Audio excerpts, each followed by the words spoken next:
3 and very much in the playoff picture.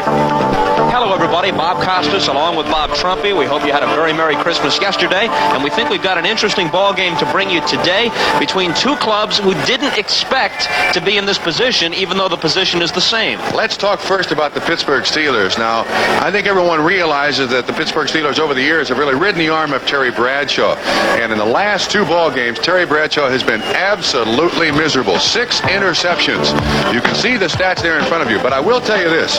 Terry Bradshaw in Three River Stadium is absolutely astounding as a starting quarterback. The record for the Steelers, 64-9. So this may be the elixir that Terry Bradshaw needs to get back on the right track for the Steelers. While the Steelers struggle offensively, the defense, certainly no complaints for Chuck Noll there. Since the strike in 5 games, they've allowed just 6 touchdowns. And 2 touchdowns in the last 2 games, and they lost both football games. Their defense is outstanding, still playing very, very well, trying to get the offense up to speed. Now, what they're going to have to try and stop is the running game of New England. New England throws the ball less than anybody in the league, runs it more. Interesting that Pittsburgh, the last time they allowed a rusher from an opponent to gain 100 yards in Three River Stadium was 40 games ago. That was Greg Pruitt. There you see the starters today for the New England Patriots, Collins and Cunningham. And in the 4 victories the New England Patriots have had this season, they've had a 100-yard rusher in every single game. We have the number 1 rushing offense in the NFL versus the number 4 rushing defense in the NFL.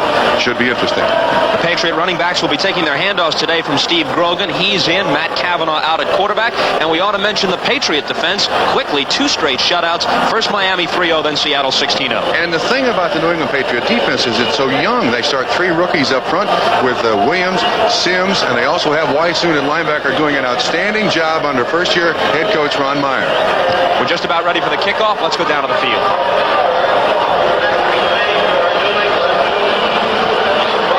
41-year-old Ron Meyer in his first season as an NFL head coach, and despite some criticism in New England about his methods, a 2-14 team is 4-3 this year. Gary Anderson, the rookie from Syracuse. And there's Ricky Smith, who has a 98-yard kickoff return for a touchdown earlier this year against the Jets, to his credit. He won't bring this one out. The 14th touchback on a kickoff this year for Anderson. And Steve Grogan leads the Patriot offense onto the field. Sam Cunningham in place of the injured Mark Van Egan, who is available but has back spasms. Tony Collins, 3rd leading rusher in the entire league, behind Freeman McNeil and Andrew Franklin. Morgan, Bradshaw, and Hasselbeck are the targets. And the offensive line, Holloway, Hanna, and Brock, all first-round draft choices. Wooten in for the injured Bob Kreider.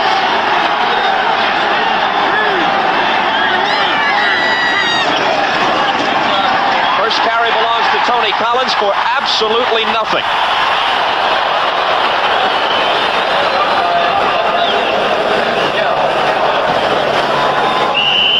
Goodman, Dunn, and Edmund Nelson in place of Tom Beasley, who has a sprained neck. So Beasley out and Nelson in. Steelers going to the 3-4 for the first time this year. It gives Robin Cole and Lauren Taves more playing time. And, of course, Ham and Lambert, the great veterans. Woodruff, Blunt, Shell, and Johnson comprise the secondary.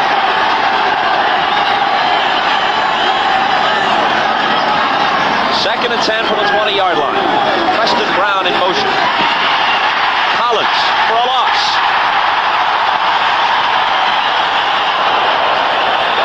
Bob, this is an emotional Pittsburgh Steelers defense, and talking to the players prior to the game, all the veterans seem to think that this was a playoff game. And with the playoff experience of the Pittsburgh Steelers, they put it into overdrive. It's a different set of standards out there.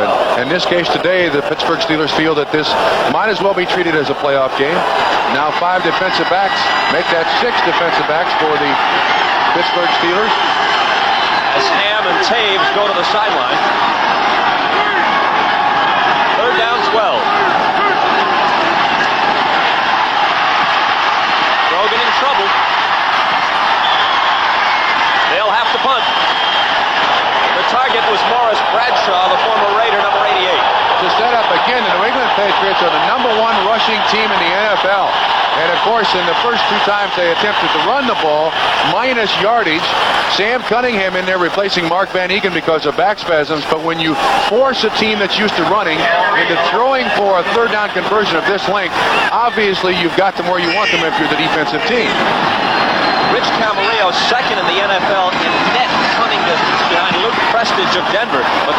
short kick for him. A wobbler and a fair catch by Willie Sidnor at the 49-yard line. Just a 31-yard punt for Camarillo, and Bradshaw gets good field position to work with. Now we will see what playing at home does for Terry Bradshaw. You see him starting along with Frank Pollard and Franco Harris in the offensive backfield. Receivers, stalwart Swan in the 1982 season, 10 catches, no touchdowns, and a very, very good offensive line in front. Brown, Corson, Webster, Wolfley, and Penny. And watch the battle between Larry Brown and the number 1 draft choice in the entire league, number 77, Kenneth Sims. Franco Harris gets 4 on first down. A lot of complaints around here, Trump, that Harris has been excluded from the offense, and the feeling is that this week he'll get the ball more. In his career, he has averaged close to 19 carries per ball game, and this season it's about 13. Now, the Steelers offensively are trying to make the transition from a physical, beat-em-up type of offense to the finesse type of offense that's very common nowadays in the NFL. San Diego, Cincinnati. But historically, Pittsburgh has beat you up at the line of scrimmage, worn you down, and won the vast majority of their games. 2nd and 6, and Frank Pollard busts through a big hole to a first down inside the 30. I believe the whistle will kill the play before the fumble recovery, and it is an 18-yard gain and a first down for the Steelers. And that 18-yard gain, Bob, is the second longest run from scrimmage that the Pittsburgh Steelers have had in 1982. They're running right at Sims, 77, behind Larry Brown. And Pollard is a guy that's also been forgotten in this season, and one that the Pittsburgh Steelers fans are not going to let them forget him forever. He's only had 44 carries. That is 45th of this year. 1st and 10, and Franco carries for 3 yards to the 24. And let's take a look at the Patriot defense. Julius Adams, the only player among their defensive linemen who had played in a regular season NFL game before this year. Sims and Williams, the 2 first-round draft choices. They had 2 choices in the first round this year. McGrew, Nelson, Wysoon, and Blackman are the linebackers. All those defensive backs are first-round draft choices. But we do have a change, it seems. Keith Lee is in there for Sanford, I believe. I think it's for Roland James. Excuse me, for Roland James. At playing strong safety. Keith Lee, number 22, for Roland James at strong safety. The first pass is complete to Greg Hawthorne, the converted running back, who they're using at wide receiver, and they've got a first down at the 12, a 13-yard gain. Bob, I'll tell you what, though, one of the things that people here in Pittsburgh have said about Terry Bradshaw is he's just not seeing receivers when they get open. On that particular play, Lynn Swan was wide open crossing the goal line. Bradshaw chose to go out to the running back in the flat. Now, that's basically what Chuck Noll wants Terry Bradshaw to do, but I think they missed a scoring play right there. Terry Bradshaw led the NFL in the pass rating stat 2 weeks ago. He plummeted 30 points to 13 in the next 2 games. Pollard. Only a couple of yards as he's ridden down by Steve Nelson, number 57. Pittsburgh starting off as they have in many, many past years, underneath handoff. They try to run the corners. They're a great trapping team up front. All of their linemen are just about the same size. They have very quick feet, exceptional strength, one of the strongest offensive lines in the last 10 years of the NFL. New England's offensive line, one of the biggest. This will be the 6th play of the drive since they took over on the punt at the 49-yard line of the Patriots. Audible. And a fumble, but they recovered it. It'll cost them a yard. Craig Wolfley, number 73, the left guard, prevented disaster by pouncing on it. Once again, that was a trap to the right side, it appeared. Wolfley pulling out behind the center. It appeared that he was taking aim on Mr. Ken Sims. You'll watch 73 pull out. Bradshaw just can't seem to get the handle, and there did appear to be an audible at the line of scrimmage. Pollard was going to carry the ball. Franco Harris with a block on the linebacker. Right man in the right place at the right time right there. They can get a first down just shy of the 1-yard line. Jim Smith, number 86, in. There he is in motion. 3 wide receivers. Franco needs about 9 and won't get it.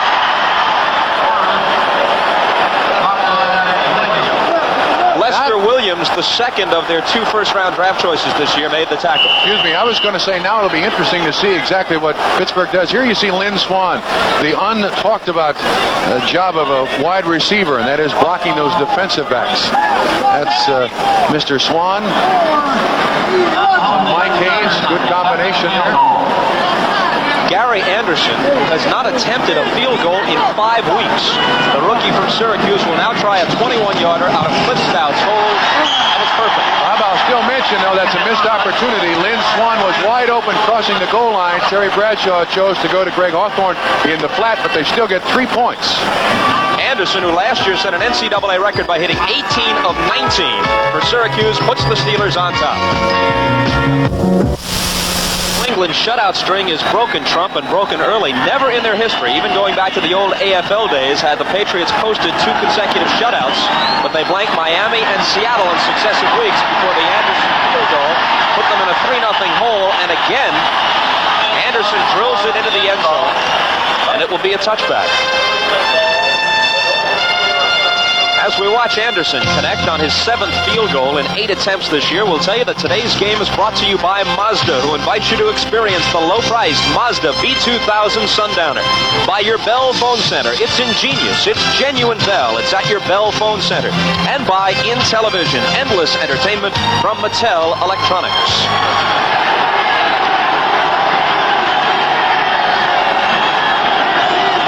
Patriots could do nothing the last time they had the ball. Again from the 20. Again Tony Collins. 5, maybe 6 on first down. Jack Ham with a tackle. Saving tackle by Lauren Taves, too. He kind of tripped up Tony Collins as they came through the line of scrimmage. I notice now that Lynn Dawson is in at tight end for the New England Patriots. That's Lynn, L-I-N, not Len of quarterback fame. The Patriots run the ball 68% of the time, by far the most in the National Football League. Pittsburgh, by way of contrast, 56% of their calls have been passes, 44% runs so far this year. That's great when you're ahead. When you're behind, you can't run the ball that much. Play fake to Collins. Up top for Dawson, overthrew him. Donnie Shell was with him pretty much step for step. If New England can run the ball with a great deal of success, then the defense never knows on any given down exactly what's going to come next. So far, the Patriots have not really torn up the Pittsburgh Steelers defense running the football. That good play action and hoping to catch those defensive backs and linebackers coming toward the line of scrimmage and get a receiver behind him, but it brings up a 3rd and 4 situation as you see. Steve Grogan has completed 57% of his passes, 4 of them for touchdowns since taking over from Matt Cavanaugh. Cavanaugh had completed just 36% of his throws before he lost his job. Lots of time after rolling right. Look at this. But incomplete to Collins. Steve Grogan now 0 for 3 passing. You can see the time, and Pittsburgh's defensive backs doing a great job in coverage. Last week, of course, New England had the ball for 42 of 60 minutes. Obviously, it's not going to be quite that easy today. You can't give Pittsburgh too many chances offensively in this stadium. They will kill you, Bob. Camarillo's 31-yard punt left the Steelers in good shape the last time. Gets more leg into this one. Sidmore backs up inside the 30 and returns it to the 35 of the Steelers. Tackled by Paul Dombrowski, who is easily their best special teams player. Made 6 special teams tackles a week ago against Seattle. A 46-yard punt, a 6-yard return, 7:37 to play in the first. Couple of weeks, long, time-consuming drives have been the hallmark of the Patriots. They had the ball in one drive against Miami more than 12 minutes. In another against Seattle, nearly 11. First 2 times they've had the ball today, they haven't managed a first down. Tell you what, though, in those drives that you're talking about, it only netted in 4 field goals. And Grogan so far 0 for 3 passing and 0 for 2 in 3rd down conversions. And it's not going the way they want at the beginning of this football game. Bradshaw to Franco, who gets 3 on first down. Hard to believe that Franco Harris has scored only 1 rushing touchdown this year, and Lynn Swann has not caught a touchdown pass. I'll tell you another thing. Franco Harris has had 1 100-yard rushing day, and that was the opening game of the season against Dallas. He has not been used, and Franco himself feels that he can still carry the ball 25 or 30 times a ball game. Dick Hoke, the backfield coach for the Steelers, says that Franco has to carry the ball 20, 25 times a game just to get the feel of the game. He's that kind of player. But he drops this little swing pass from Bradshaw.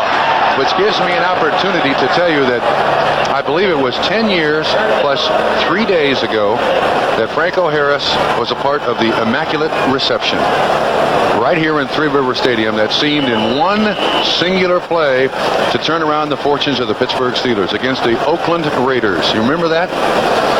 That'll be replayed for the next civilization here on Earth. And they'll still wonder whether it was the defensive back or the Steeler player who made contact with the ball first before Franco caught it. Nick Lowry's 40-yard field goal gives Kansas City that 3-0 lead over San Francisco. They've got the first down. Great Jim catch. Smith with the catch and a flag after the reception. Keith Lee made the tackle. Excuse me, Bob. Keith Lee hanging all over him. The flag is because of contact between the two. Smith still able to make the reception. And he comes off. He is their specialty receiver. That's once again Bradshaw with plenty of time to look around, scan the field. The Patriots had a 4-man rush. 55 defense, first down. If historically, when Terry Bradshaw starts out hot, he stays hot for the rest of the day. If he starts out cold, he very seldom turns it around. So far, not been bad. Things are going his way. First down from the Steeler 46.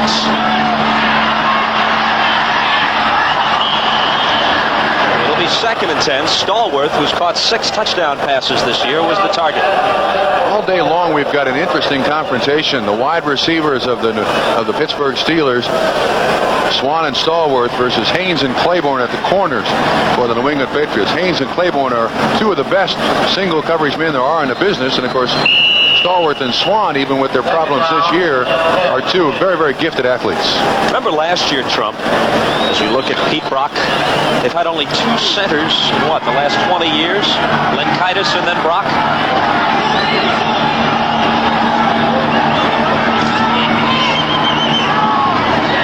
Second and 10, and Franco spins away and winds up getting 5 yards.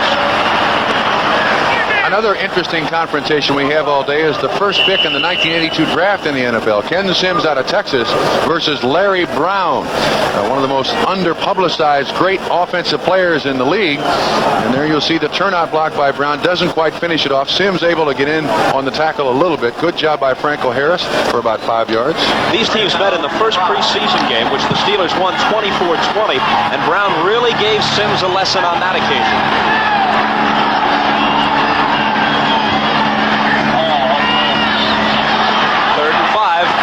Franco's got it, and he's got the first down depending upon where they spot it. Boy, Blackman really drilled him, but I think he may have tiptoed across that yardstick before he was pushed back.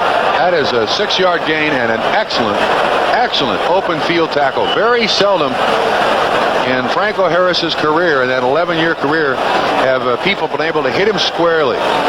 He is one of those gifted running backs that always seems to be able to give you a limp leg. Watch this stick. Oh, that's picture perfect. Absolutely picture perfect. Blackman with great speed for a linebacker and his size. And Franco feeling the effects. Got up a little slow. They're going to measure.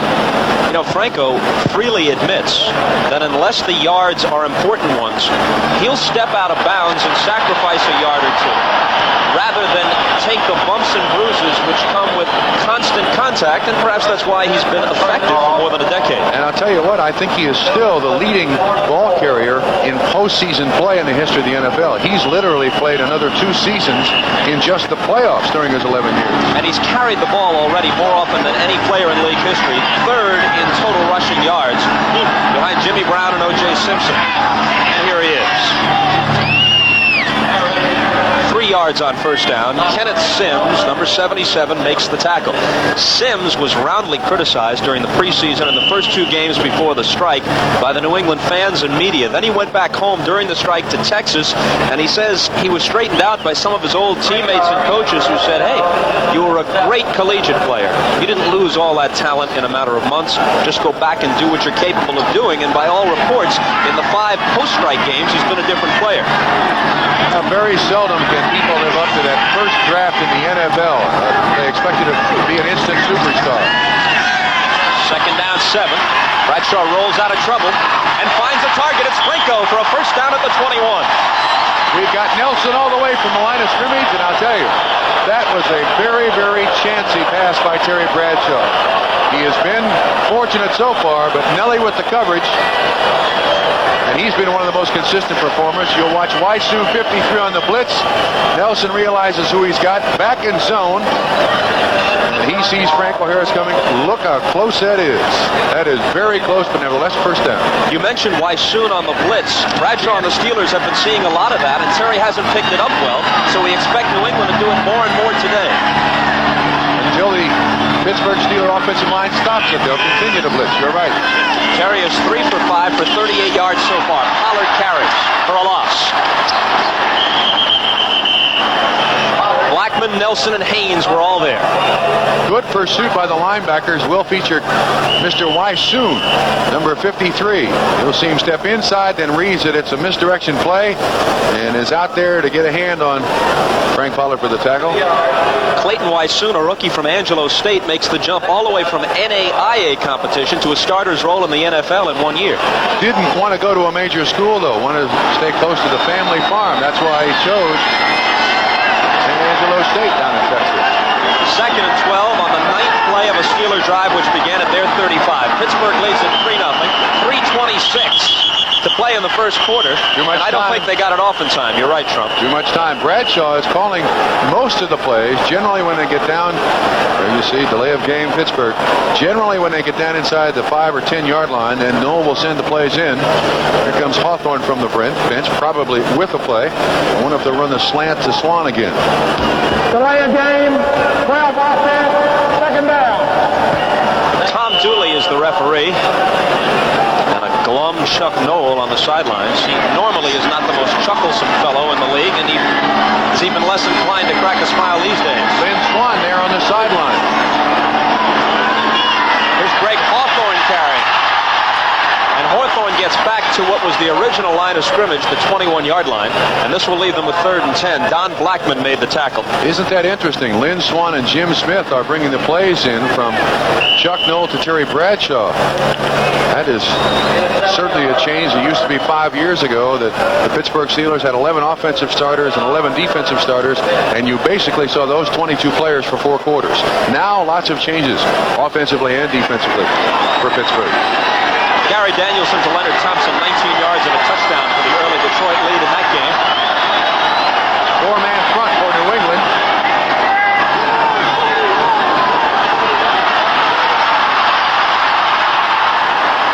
He lobs it out there.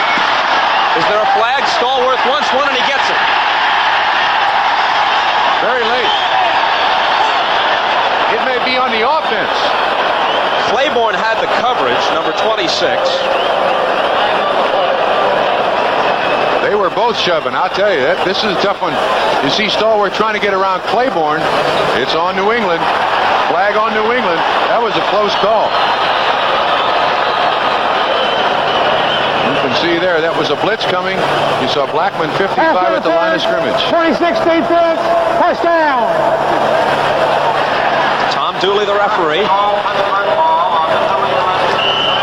That's one of those discretionary calls by the officials that you or nor I never want to be in that position. That's hard to judge who's at fault there. 2.5 minutes to play first quarter. First and goal, and Frank Pollard inside the 2 into the 1-yard line. Now, this is where Pittsburgh has had their problems, getting the ball in from here. And it used to be that the Pittsburgh Steelers would just run it right down your throat. Pollard, one of 3 Baylor running backs on the Steeler roster. He was an 11th round pick in 1980. Greg Hawthorne, a first round pick in 79.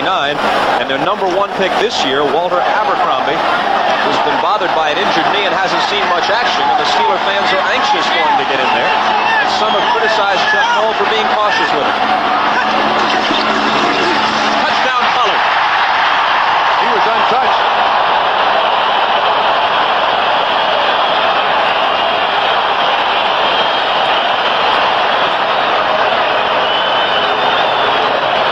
That's just the 4th rushing touchdown that the Pittsburgh Steelers have produced in this 82 season. This is a backside trap. You see Corson, 77, clearing out the defensive end, and Pollard basically goes in untouched.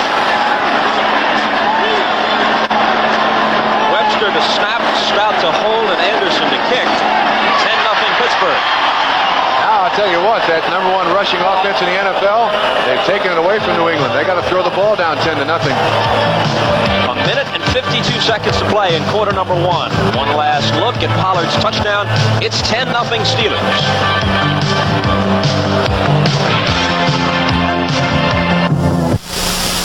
Each have 24 yards on the ground in the first quarter. Pollard scored the touchdown. The Steelers have recorded 7 first downs, while the Patriots in 2 possessions have none. And New England, which throws the ball less frequently and with less success than any team in the NFL, is already in a 10-0 hole and pretty soon may be forced to throw. Ricky Smith will get to return one for the first time, and he's very dangerous. Only to the 30-yard line. Mike Merriweather, number 57, made the tackle after a 28-yard return by Smith.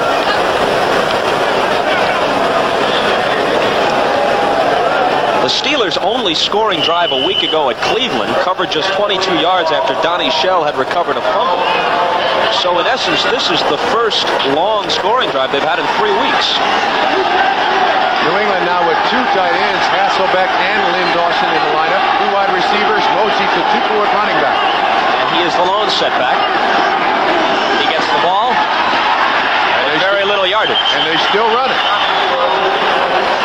That's one of the problems with running the ball. When you have success and you are ahead, and on first down you're picking up 4 and 5 and 6 yards, you're in great shape. But now they're looking at 2nd and 8, and you're playing into the defense's hands. That really puts a lot of pressure on the offense.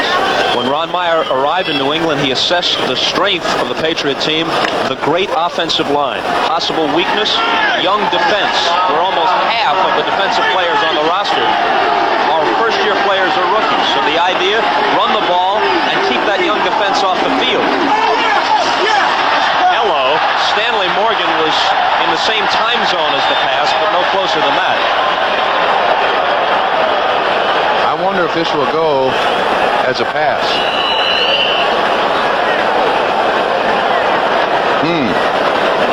That's a pitch out. Well, if it was, it's safely out of bounds. That's a pitch out.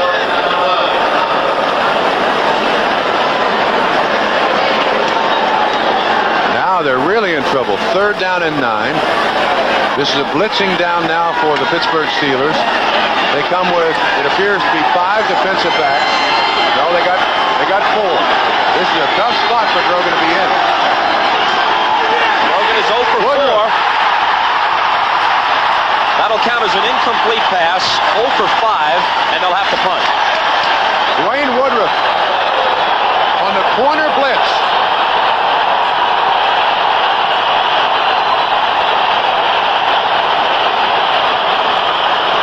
There's Woodruff drilling Grogan, and the Patriots are still without a first down. Camarillo to punt for the 3rd time. That's just the 15th sack on the New England offense this year, but they've only thrown the ball about 113 or 15 times this season. Sidnor backpedaling. Breaks some tackles. Gets to the 45.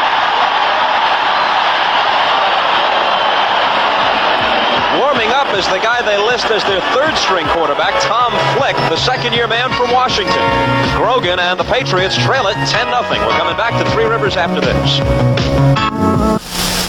Studios in Houston, the Oilers have gone on top of the Cleveland Browns. Gifford Nielsen, replacing the injured Archie Manning, fires 8 yards to Mike Renfro, and the Oilers lead the Browns 7-0. Let's rejoin Bob Costas. All right, and Trump, that Browns score is significant. If either the Browns or the Seahawks lose today, the Browns against Houston, the Seahawks against the Bengals, and if the Patriots win here, they've clinched a playoff spot. Interesting. Ron Meyer on the left. That's Tom Flick warming up. I can't believe he's going in, though. He has not thrown a pass in the 1982 season. It's a little early to be trying that kind of a desperate move. After a 45-yard Camarillo punt and a 20-yard Sidnor return, it's a first down at the 44, and Franco gets 3.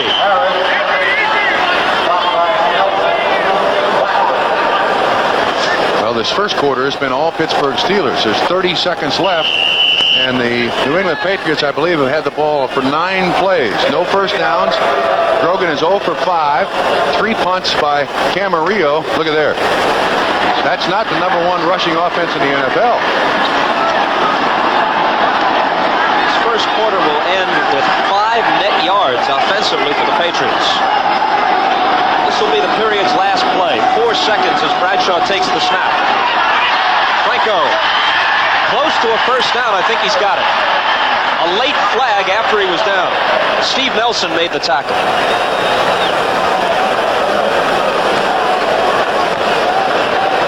The first quarter is history. Let's see what Tom Dooley says. Face mask against the Patriots.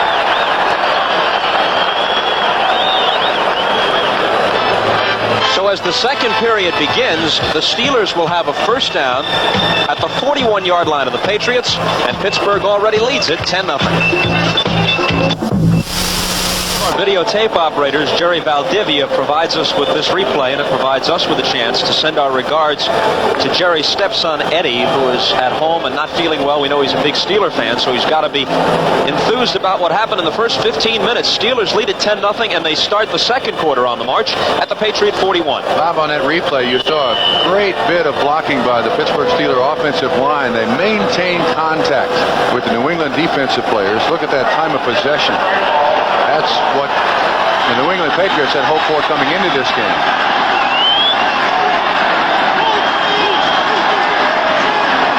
Walter Abercrombie is in the backfield. He's number 34, but the carry goes to Franco on first down, and he gets 3. How about make this note, too? I see Luther Henson playing the nose in place of Lester Williams. We have had no report as to an injury to Mr. Williams, and he has been their starting noseman most of the time. But you see number 70 in there, maybe just giving Williams a rest.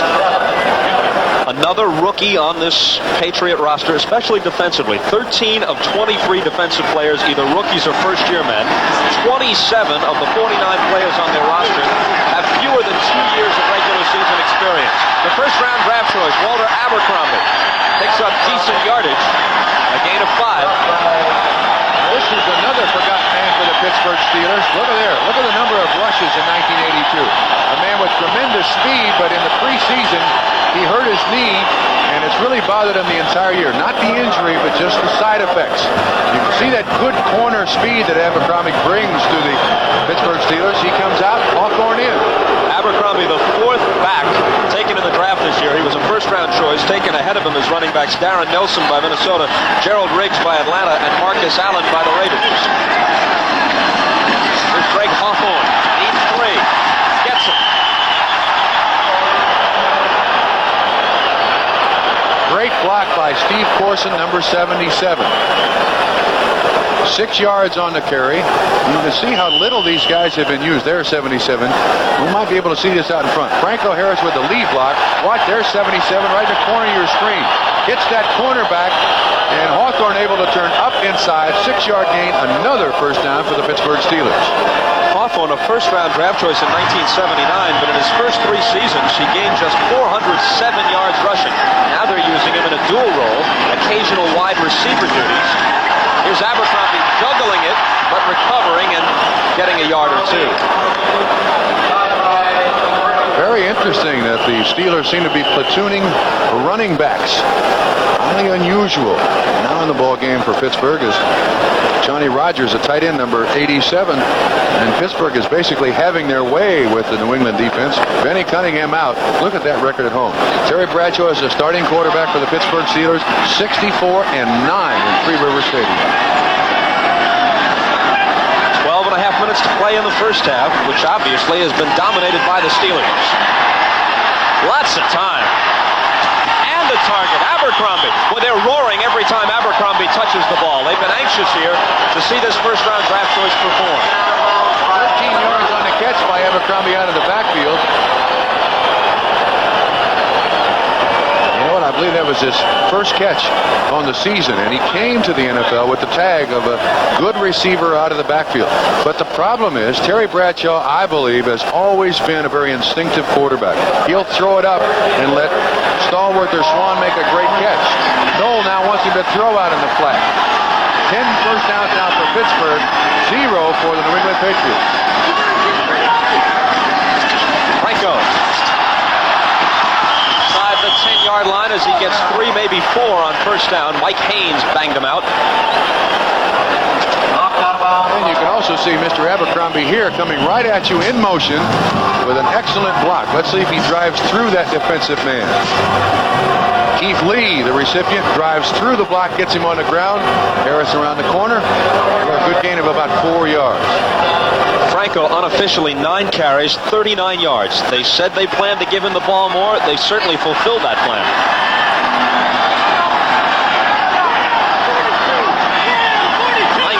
This Steeler drive. Touchdown, the 7th of the year to John Stallworth.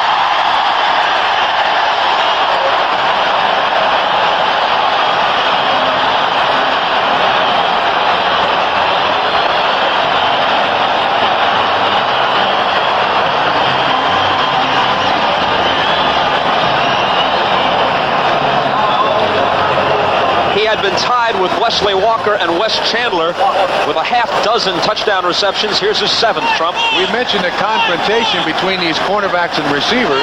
That was entirely too easy, in my estimation, for the Pittsburgh Steelers. The man in coverage with Ray Claiborne. You're not supposed to let a receiver at the 10-yard line inside you like that. Watch this. This is child's play for the Pittsburgh Steelers and most teams in the NFL. The Steelers have scored all 3 times they've had the ball. All 3 times the Pats have had it, they've had to punt. In our New York studios in Cincinnati, the Bengals, trying to bounce back from that loss against the Chargers on Monday night, have scored first on this 1-yard touchdown run by Pete Johnson. They lead the Seahawks 7-0 in the second quarter. Bob? Everything is breaking right for the Steelers. The Seahawks are losing, the Browns are losing, the Steelers are winning big. A playoff berth could be clinched by day's end. Grogan yet to complete a pass on the sideline. Ron Meyer showing his consternation. Smith. Busts it out to the 29-yard line. We saw this youngster run one back 98 against the Jets before the strike. Grogan at quarterback, and last week, I repeat, the New England offense had the ball for 42 of 60 minutes. To this point in this game, Pittsburgh has had it for 14 minutes and 45 seconds. New England, 4 minutes and 53 seconds. Offense, as we mentioned earlier in the telecast, has been the Steeler problem. Defense has never been. They've allowed just 6 touchdowns in the 5 games since the strike. Now with a 17-0 lead and expecting to pass, a Steeler defense which has recorded a league-leading 30 sacks can really tee off. It's broken up by Woodruff. 0 for 6. Let's watch Stanley Morgan. He used to be the prime threat for the New England Patriots as a pass receiver. Woodruff almost got there on the completion. It's a roll-up zone. He wants the ball, but Grogan is looking the other way. Mel Blount forcing him to the outside. Now here's Stanley Morgan with a career average of 22.5 yards per catch. He's caught 17 this year and has complained about being ignored in this run-oriented attack. If he's ever had a chance to catch the ball, it'll come today, trailing 17-0.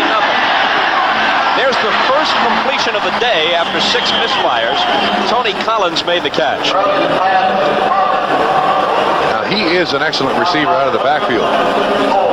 But I don't believe New England can beat the Pittsburgh Steelers by throwing it to the backs underneath. They've got to get the ball down the field. Not throw it down the field all the time, but they're going to have to establish some threat to throw the ball down the field. And this is a big down for them, too. They're 0 for 3 in third down. And this will be third down and about a yard and a half. The 84th consecutive sellout crowd at Three Rivers Stadium roaring for the Steeler defense. They're going to put it in the air, needing 2 yards. But Tatupu can't hold it. Hasselbeck was open. I think that ball was overthrown. That kind of fluttered out there. Had an awful big arc on it. Watch number 80, Don Hasselbeck. Breaks to the outside here. Does appear to be open, but Grogan's choice to the other side. They're now 0 for 4 in third down conversions. Have no first downs, and that's the 4th time that they've now gone 1, 2, 3 and punts.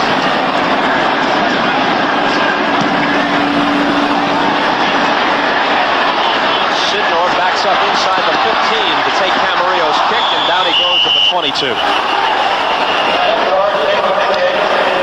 Well, this is the worst field position for Bradshaw. He began once at the New England 49, another time at his 35, another time at his 45. Now he's at the Steeler 22. Well, but a year ago, we did a game in Atlanta involving the Steelers, and at that time, Terry Bradshaw was on a bad roll, and he had been criticized, and he broke out of it with 5 touchdown passes against the Falcons. Now he comes in here with people saying it's the worst slump of his career, and he puts 17 quick points on the board. He always seems to be that kind of quarterback. To this point in the game, he's 5 of 7, 1 TD, 61 yards, as you can see, and the New England Patriots haven't even come close to stopping the Pittsburgh Steelers yet. Broken play. Bradshaw swarmed under, actually might have gained a yard on it. There's a couple of old hats. Ham and Lambert, between those guys, they probably had about 20 Pro Bowls. A couple of guys headed for the Hall of Fame, undoubtedly. They are the heart and soul of that Pittsburgh defense. Ham had gone to the Pro Bowl 8 straight times before missing last year, and Lambert has gone 7 straight times. So I was wrong. It's 15 Pro Bowls instead of 20.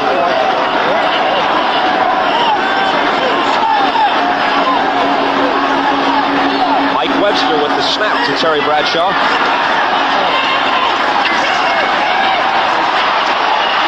Benny Cunningham for a first down.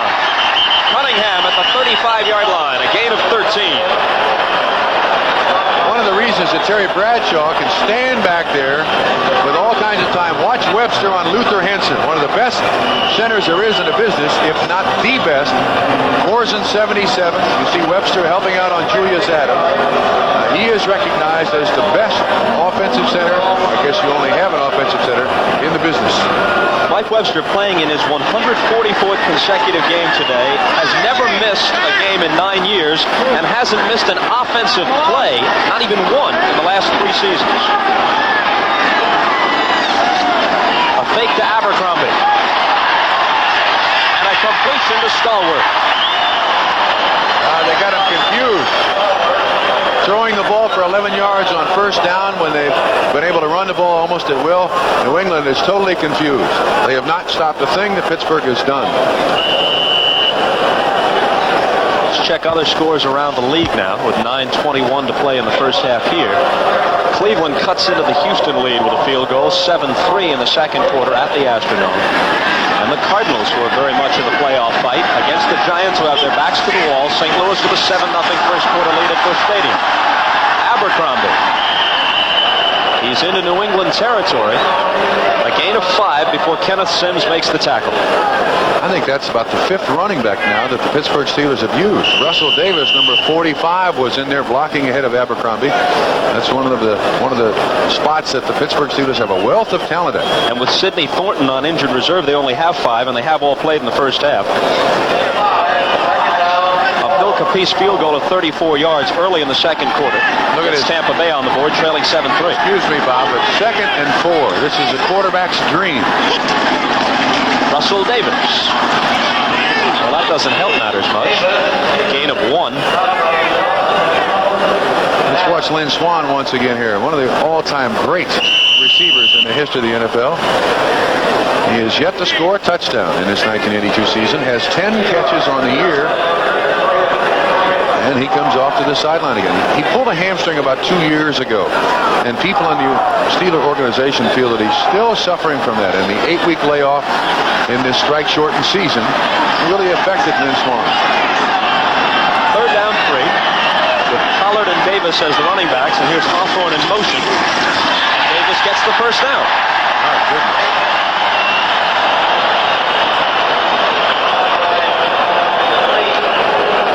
This is not quite what we expected, and I'm wondering if New England can go for that 4-man front. Look at that. 5 of 6 third downs converted to a first down. New England's going to have to go to that 4-man front to try to stop them from running and then take their chances on the pass. They're staying with the 3-man front, though. Exactly 8 minutes to play in the first half. Bradshaw will throw on first down. And there's the reception by Lynn Swann.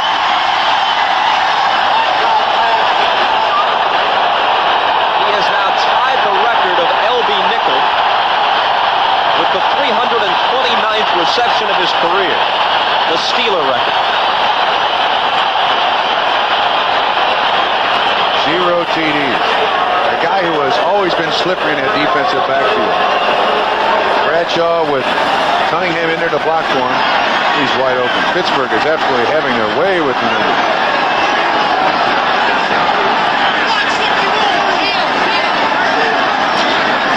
Now from the Patriots 26. Everything works, and there's the record for Lynn Swann.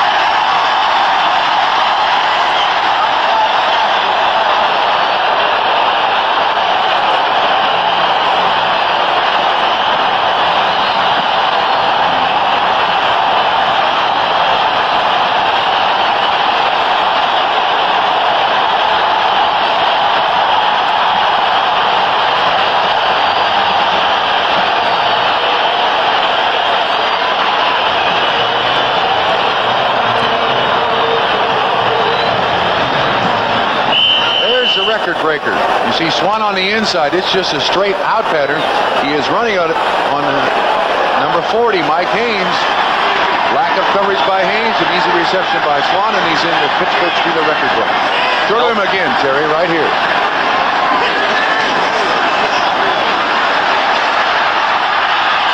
Pumping for 6 and broken up by Claiborne in the end zone. Forced in there. There was double coverage on that receiver. They kept the tight end in the block. But watch this. Man in front, man behind. Claiborne's got him covered like a blanket. Swann 2, motion inside the formation. You see 40 once again. Mike Haynes apparently staying with. Swann takes a hit. There was nobody open there. L.B. Nickel, who played for the Steelers between 1947 and 1957, his record stood up for a quarter century. With his 330th career catch here today, Lynn Swann has now caught more passes than anybody in a Steeler uniform. Pollard. Inside the 10-yard line, but this will leave them with third down and, let's say, 4. Pittsburgh offense is keeping the New England defense on the field for a long time, and Bob, you made the point. It's a young defense with the 3 rookie starters in there. Sims, Williams, and Wysoon, and this is exactly what Ron Meyer did not want to happen. That young defense on the field for an extended period of time. Let's amend that to third down and 5, Trump. This is the 11th play of the present Steeler drive. They have scored all 3 times they've handled the ball prior to this. Bradshaw rolling. Cunningham. All alone. Did he get his feet down? No, his heels came down out of bounds. Bad choice by Benny Cunningham. He could have caught that ball in bounds. The official was right on it. It's a good call. Right behind Nelson. Watch the heels of his feet. He comes down on the inline. Boom. Boom. Well, in a split seconds picture by the officials, we have the benefit of slow motion instant replay. Appeared to me that his heels were down out of bounds. Good call. Close. Watch. No, that second foot is right on the line. That's very, very close. But Well, they made the right call, Trump. I agree. No doubt about it. Anderson is 1 for 1 today, 7 for 8 for the year. Punches this one through from 26 yards out. The Steelers settle for a field goal, but they've still scored all 4 times they've had the ball. 20-0 over the Pats with 6:10 to play in the first half.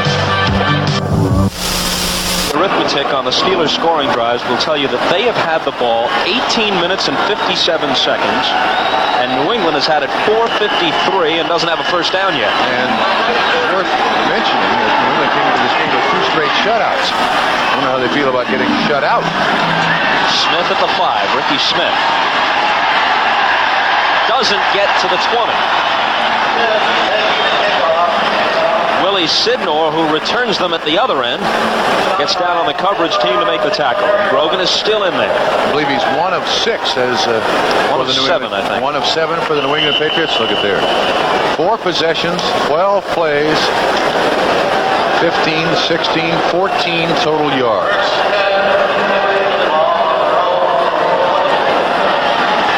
They spot the ball right at the 20. Grogan in his 8th NFL season from Kansas State. First down to the air. Lots of time. Broken up by Jack Ham, who almost had a crack at career interception number 33. Right now he's tied with Detroit's Stan White for second place on the all-time list for interceptions by linebackers. The record is held by Don Shinnick, who picked off 37 for the Baltimore Colts.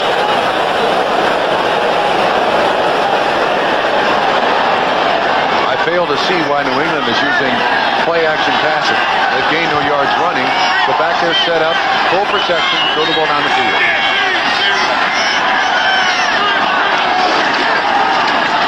Tony Collins on the draw. 7, maybe 8.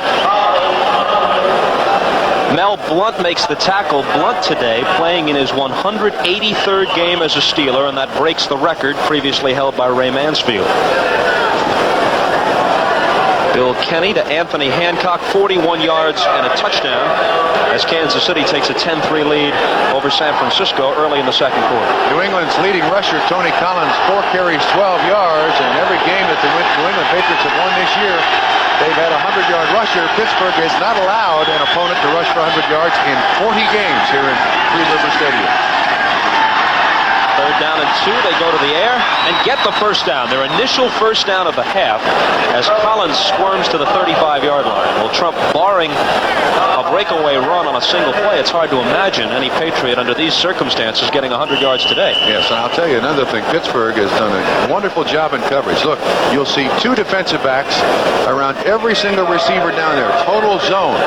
And there's basically nobody open. It looks like there's 12 guys back there in coverage. And, of course, Pittsburgh now knows that New England's got to throw the ball, so it's all going Pittsburgh's way. Left end for Pittsburgh, John Goodman out. The rookie from Northeastern, Keith Willis, is in. Lawrence Hayes with a nice tackle.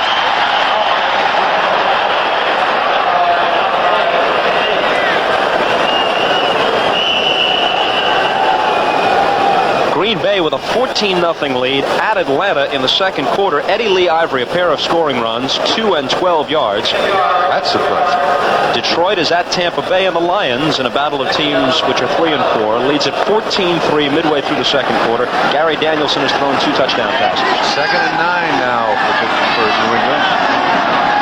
Terry Bradshaw talking with Benny Cunningham, the biggest tight end in the NFL at 260 pounds.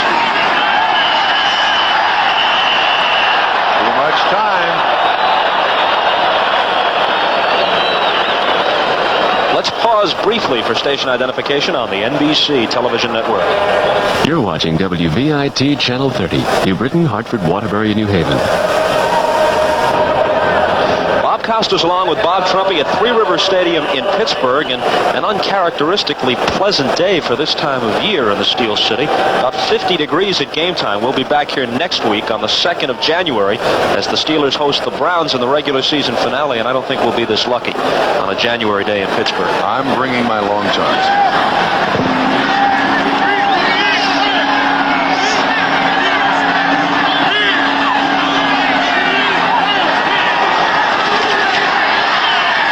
Second and 14 yards to go, and incomplete.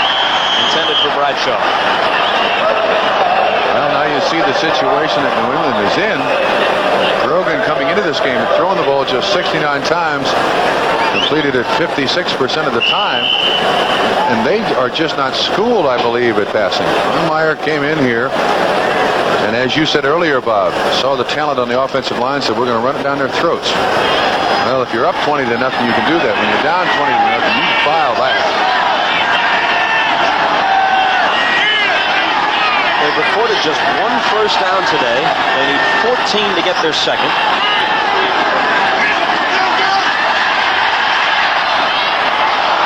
Stanley Morgan doesn't come up with it, and they'll have to punt for the 5th time today. Just tipped by Ron Johnson, the free safety of the Pittsburgh Steelers. Morgan was open. Had he made the reception, let's see if the ball is tipped. It looks like he just tipped it away at the last split second. If Morgan catches that ball, he runs it for a touchdown. Excellent play by Ron Johnson, who this year switched from the corner to free safety. And Maria getting a workout. Returnable type kick. Sidnor. Outside to the 40 and 45-yard line of Pittsburgh. Nothing has worked for New England. 20-yard return on a 44-yard punt. And once again, great field position for the Pittsburgh Steelers. That's the second 20-yard punt return of the day by the rookie from Syracuse, Willie Sidnor. 3:26 to play in a first half which belongs to Pittsburgh. In Pittsburgh, even Santa wears the black and gold. The hard hat. Looking to build on a 20-0 lead. The Steelers go back to work at their own 45. Franco. 5, maybe 6 on first down. You see a little bit of a splash as he hits the turf. It rained here yesterday and last night, but not much of a threat of rain today. Franco, 11 carries, 46 yards. The Cardinals looking to nail down a playoff berth. Lead 14-0 at home over the Giants. And Giants lost last week and trailing this week since Ray Perkins announced that he's going to make the move to the Crimson Tide of Alabama and succeed Bear Bryant. Some will blame the distraction that presented for the Giant losses.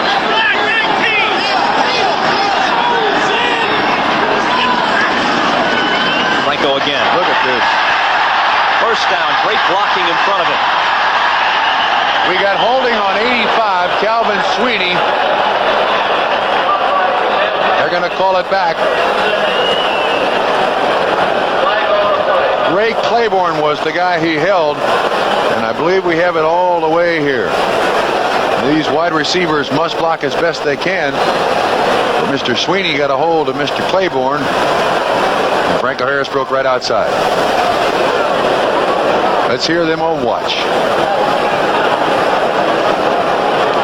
Holding, 85 offense, 2nd down.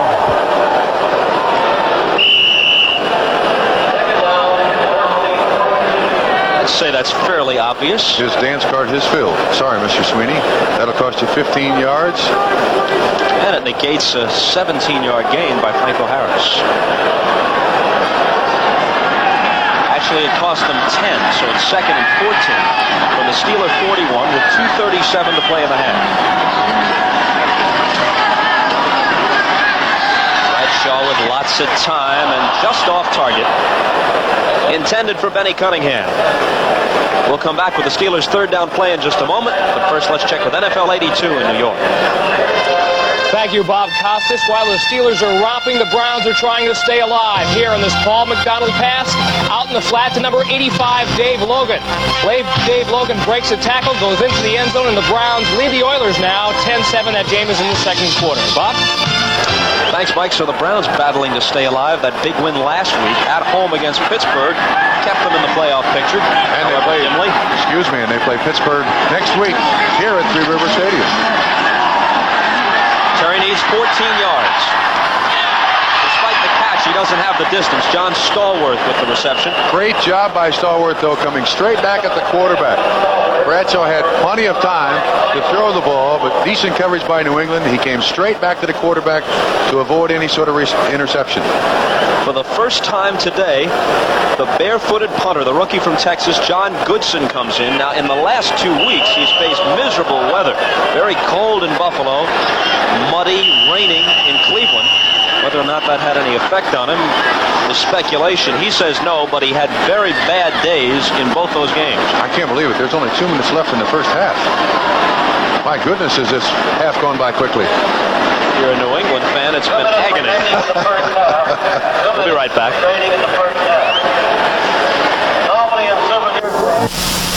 Nothing. John Hanna, hands on his hips, wondering what's going on as you look at the offensive line. This Steve Grogan keeping his hands warm, wondering, wait a minute, we're the #1 rushing team in the NFL. Doesn't Pittsburgh know that? Treating us with very little respect here. Trump, you were telling me last night that you think barefooted kicking is just a gimmick. Yes, I do. Totally. I can't believe there is any difference between that barefoot and the shoe. And it may separate him enough or give him a psychological edge to go out there and kick it better. I can't believe there's any difference, though. Well, there might be a difference for the worse under bad weather conditions. Smith takes it at the 21-yard line of New England. So again, it's poor field position for the Pats. A 32-yard punt, but no return. Let's watch him kick it. He is angling to the side.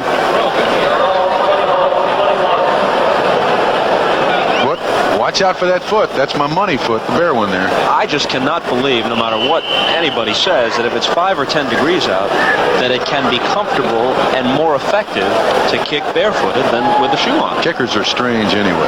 Always have been. I think always will be. And anyone who would kick barefoot... Go ahead and say it, Trump. Is going through life with his oars out of the water. Grogan in the last 2 minutes of this half throws it into a crowd and finds Hasselbeck for a gain of 8 on first down. Hasselbeck is down and appears to be hurt, too.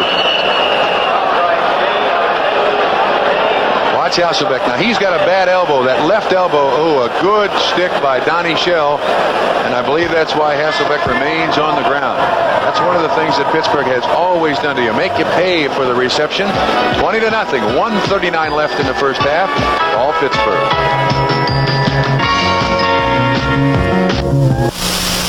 82 Studios in New York. In Cincinnati, it's been a struggle, but the Bengals have finally gone on top of the Seattle Seahawks, now 14-3 on this 56-yard touchdown pass.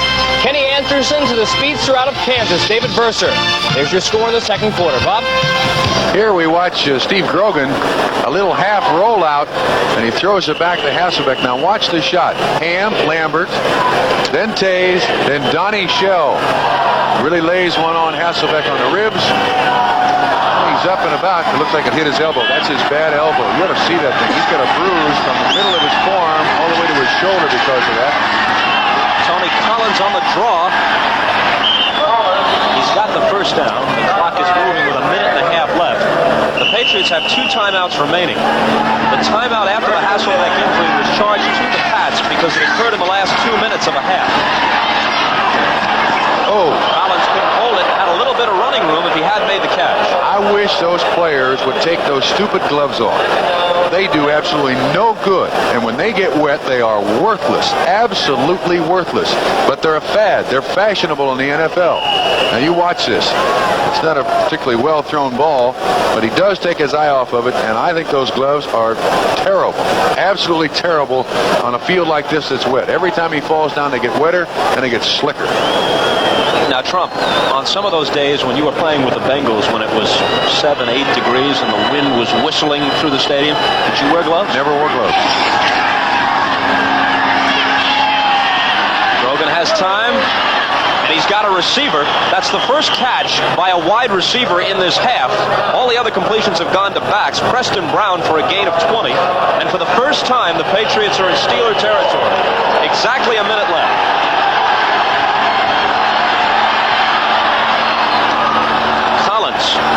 Might have been better off not catching it. The clock continues to move.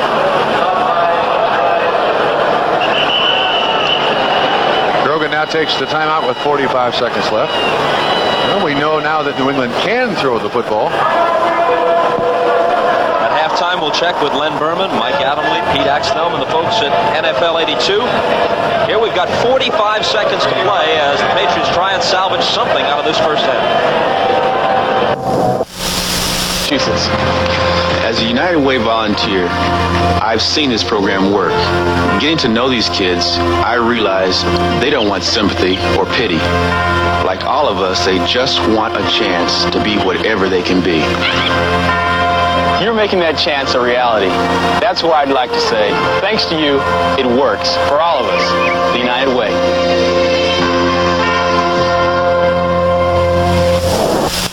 Serviced by the National Football League. That last first down by the New England Patriots, their third in the first half. Pittsburgh has 16 first downs.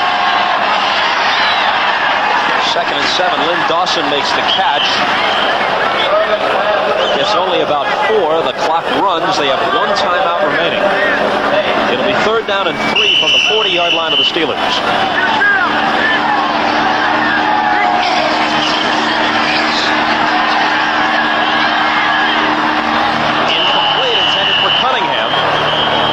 Grogan didn't step through the receiver when he threw that ball. Did you notice when he threw that? He just kind of flinged it out to the sideline instead of really zipping it out there to Sam Cunningham so that he could run down the field. Grogan now 6 out of 18. Watch when he throws this. The top quarterbacks, the ones that throw it a lot, they'll take that long stride. See, he kind of short steps the ball and it goes right down into the ground. Good try by Sam Cunningham, but I think if Grogan had taken a little longer step and kind of rotated over his hips, he could have gotten him right to it. Look at those stats. Nevertheless, New England's best drive of the day, Bob. They go on 4th down from the 40. Tony Collins makes the catch and gets out of bounds. Inside the 20-yard line at the 18, a gain of 21. All right, now I think we can see the difference between the form in the last pass and this one. Let's see if he takes that big stride. Rotates over his hips. Steps to the receiver. You can see him throw it. He's got a lot of oomph in that ball. The last time, he's got a strong arm. Always has had a strong arm, but that's on the money. Oh, I'll tell you what, too. That was 1 foot in. That pass reception should not have counted. That's one that New England got. That Let's not deny the Patriots what little they've accomplished here in the first half. But you're right. He was out of bounds. Down 20 to nothing. Yeah. 11 seconds. They have 1 timeout left as Grogan goes down here. Man, was he belted as he did by Ron Johnson. They haven't called time yet. Bob, I'll tell you why. They spent their time arguing. No. Maybe it was Grogan's responsibility and he was losing. I believe there is only one man on the field in the last 2 minutes. The official goes to the sideline and says, Coach, who's going to call the timeouts? And if the coach says the quarterback, he's lying in semi-conscious state on the field. He can't call the timeout. The official will not take a timeout from anybody else in the last 2 minutes. Ron Johnson popped him as he went down. They had time to call a timeout and get John Smith on the field. Hasselbeck came over, argued that Johnson should have had a flag thrown on him for a late hit. Meanwhile, Awuzie Grogan was lying there, and they don't even salvage the 3. That's the end of the first half. And the score is Pittsburgh 20, and the frustrated Patriots, Zippo.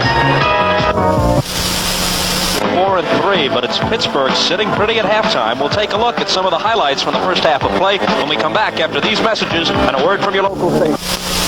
game plan, that's worked. The Patriot plan, whatever it was, it hasn't. You can see by these highlights that it's all Pittsburgh in the first half. That's Pollard with a 1-yard run, made it 7-0. And here is a pass to John Stallworth, 9 yards and a touchdown. That's entirely too easy for the Pittsburgh Steelers over the New England Patriots.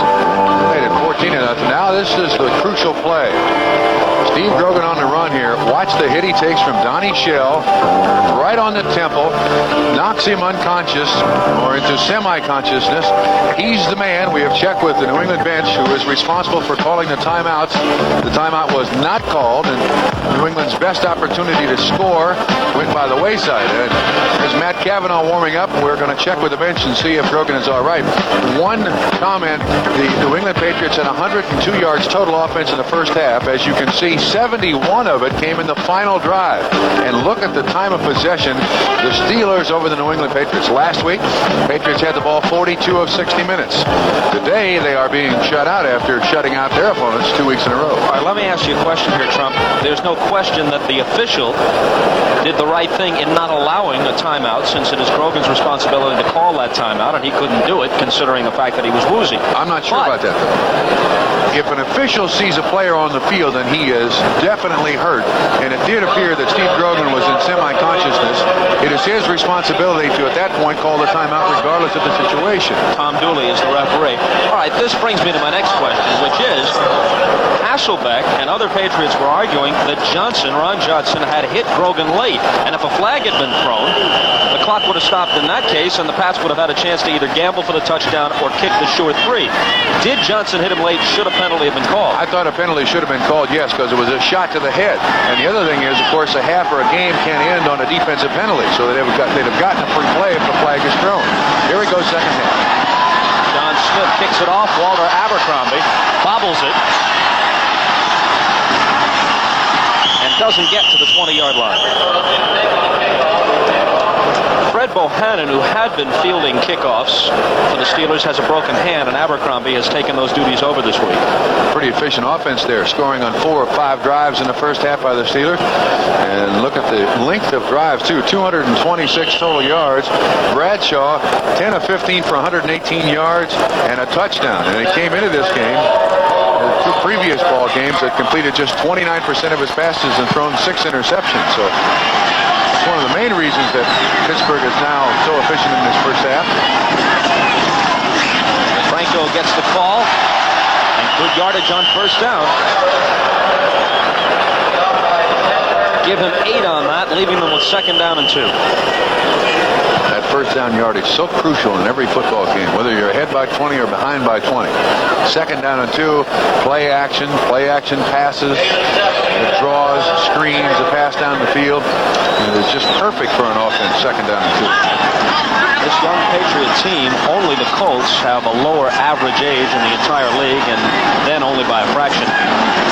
This team's confidence had been buoyed by the back-to-back shutouts of Miami and Seattle. Now, the question is, with a young team, if this does turn out to be a humiliating defeat, as it's another first down here for the Steelers, is it the kind of thing where not enough confidence has been built up to withstand this and immediately you go back to ground zero? Well, one of the problems with a young team is that they don't play well on the road. And going into this ball game, I believe New England was 2-2 on the road. But prior to that, I think they were 1-13 on the road and had a very, very poor road record, as you can imagine. So playing away from home does not help the New England Patriots, regardless of their 2 straight shutouts. 18 draft choices from the last 2 drafts are on this Patriot team. Franco Harris. The word from the bench is that Grogan has a mild concussion, and Tom Flick, not Matt Cavanaugh, Tom Flick, there's Grogan trying to walk the effects of it off. Now that's desperation. You know why? Tom Flick has not thrown a pass in 1982. Cavanaugh has thrown 44. Whatever, you were just talking about the confidence level of particular players, whatever it was for Matt Cavanaugh before, it has dropped measurably because of that decision, starting Tom Flick with Grogan with the slight concussion. Franco Harris, 14 carries for 64 yards so far. Short drop, and there's Cunningham. He's wide open. And Benny Cunningham bangs his way down inside the 40-yard line. Right right down the seam of the zone, Bob. Benny Cunningham barely moved off. Watch this. She's coming right at you. Just inside the linebacker, outside of Steve Nelson. 26 yards on the catch. Benny Cunningham, at his size, 260 pounds, you got to tackle him in a group. Last year, in a game here against New England, which the Steelers won in overtime, Cunningham had one of the best games of his life. He caught 8 passes, one of them for a touchdown. This is the 6th regular season meeting between these teams. 4-1, the Steelers lead the series. Incomplete in the direction of Lynn Swan. Good intentions, though. The people are going Terry Bradshaw, but an interesting call. Realizing that there was man-on-man coverage, I think Terry Bradshaw purposely underthrew Lynn Swan.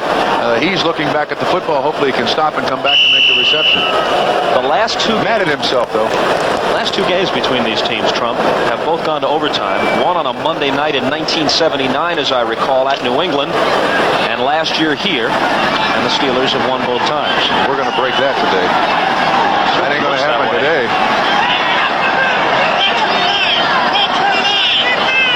Greg Hawthorne is in the backfield now with Franco Harris on 2nd and 10. Franco carries. And is brought down at the line of scrimmage.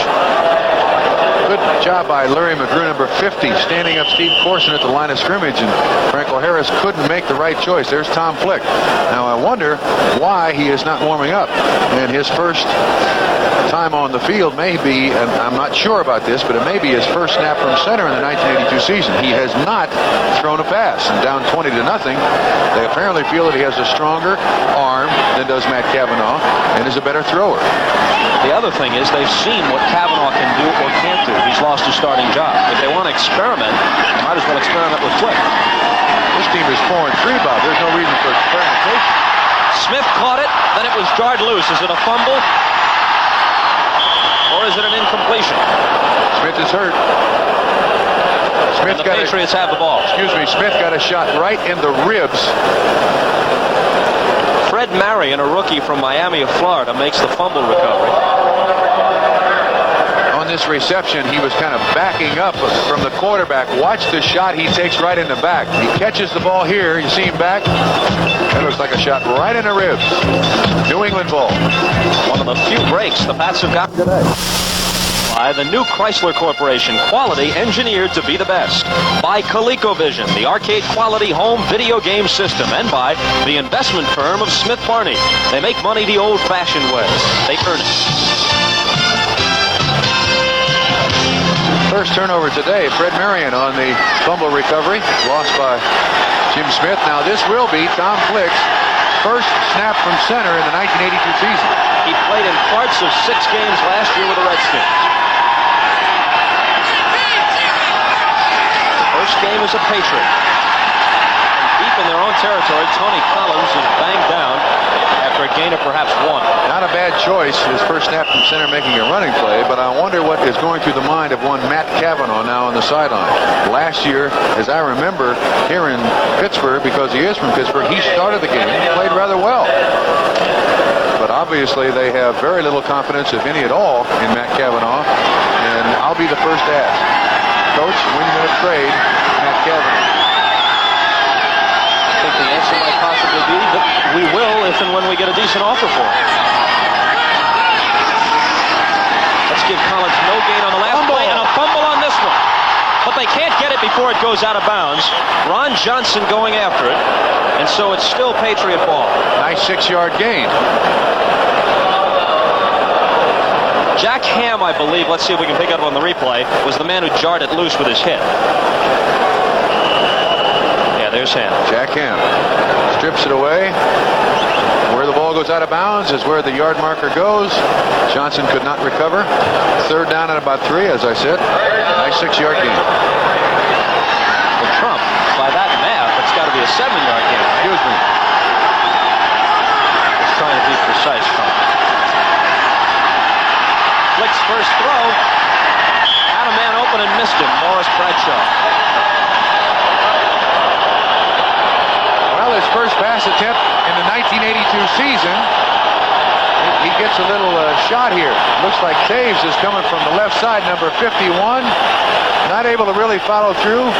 That's the way you make a living back there. He's 0 for 1. Broken out once again with a slight concussion. And Kavanaugh shot for the rest of the season. The Steelers lead the NFL with 30 sacks, 25 of them in the 5 games since the strike, but they have not recorded one yet today. They've pressured Grogan and Flick a few times, but no sacks.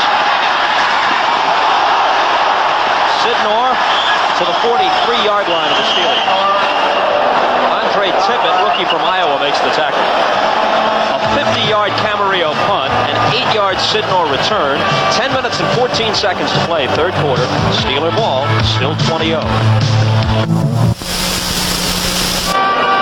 Back in Pittsburgh, Bob Costas along with Bob Trumpy, and again, it's excellent field position for the Steelers. The Steelers have pretty much had their way with the New England Patriots today. There is absolutely no question in my mind that New England had all kinds of problems here, but their offense has not done anywhere close to what they expected. In time of possession, I don't think they're going to get a 100-yard rusher. Chuck Noll has got to be feeling pretty good right now about his team, offensively and defensively. Chuck on his way to career win number 136, which would tie him with Hank Stram for 8th place on the all-time list. Walter Abercrombie, a couple of yards maybe on first down. That list of coaching victories is headed by George Halas with 320. Curly Lambeau is next with 231. The active leader is Tom Landry, who has 202. Don Shula right behind him with 199. Well, next week, Pittsburgh Steelers take on the Cleveland Browns. They lost to the Cleveland Browns last week, but in Three River Stadium, the Steelers are 82-18. Bradshaw's the starter, 64-9. And Chuck Noll smiling on the sidelines. Abercrombie and the reverse to Stallworth. Bradshaw trying to find somebody to block. Lost football, and it belongs to New England. That's the second fumble recovery in the last several minutes by the Patriots. Ron Meyer with something to cheer about. Keith Lee, number 22, made the recovery. They had first down yardage into New England territory, but Stallworth loses it. Look at Terry Bradshaw here, number 12, looking for a block. Get out of there, Bradshaw. What's the matter with you? The recovery? But New England so far has not had an offense. Circuited by fumbles. This one scooped up by New England's Keith Lee at the 37-yard line of the Patriots, and now Flick has a little bit more breathing room. 10:01 to play third quarter.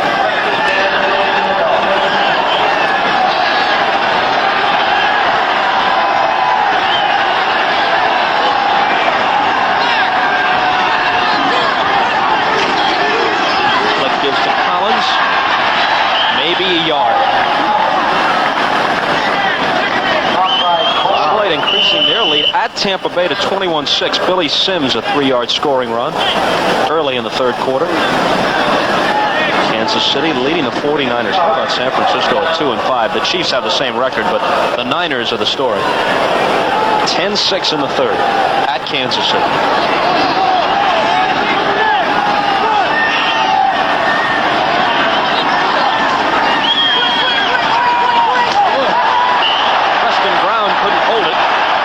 Belted by Mel Blount. Who can belt you? I still find it hard to believe that Mel Blount started his 83rd straight game today. 183rd straight game today, which is incredible by itself. But at cornerback, very unlikely spot for a guy to play 13 solid years, and he has. Breaking a Steeler record for the second consecutive week. This week games played. Last week he intercepted his 53rd pass, and that's a Steeler record. He's 2 behind the active leader, Ken Riley of Cincinnati, who has 55. Third and 9. Up top. And over the head of Morris Bradshaw. Let's watch Tom Flick. He's now has not completed a pass yet. You see good pressure by Coors up the middle, also by Jack Lambert, trying to finesse the ball. But I got to tell you, with this being his first time to play a quarterback in the 82 season, I'm not sure you can expect the quarterback to make that completion. That takes an awful lot of practice between the quarterback and the receiver. Rich Camarillo's first punt went for 31. Since then, 47, 46, 50, 44, and 50 again. Sidnor eludes one tackler, but is belted by the next. Down at the 13, and that's a 53-yard punt with a 4-yard return. Mosi Tatupu got down and made the tackle for New England. Steeler ball at their 13, and this is the deepest that they have been pushed back at the beginning of the possession. Rich Camarillo now, despite opening with a 31-yarder, is averaging 45.6 on 7 punts. Probably the only bright spot for the New England Patriots today. Franco Harris. Good yardage on first down, and it is a first down out across the 23. Next Sunday, the final weekend of the regular season, an AFC afternoon on NBC. The Bills will go to Foxborough to take on the Patriots, the Jets at Kansas City, Cincinnati at Houston, and Cleveland here at Pittsburgh in a game that figures to be important. And that Buffalo-New England game could still have a bearing on the playoff picture.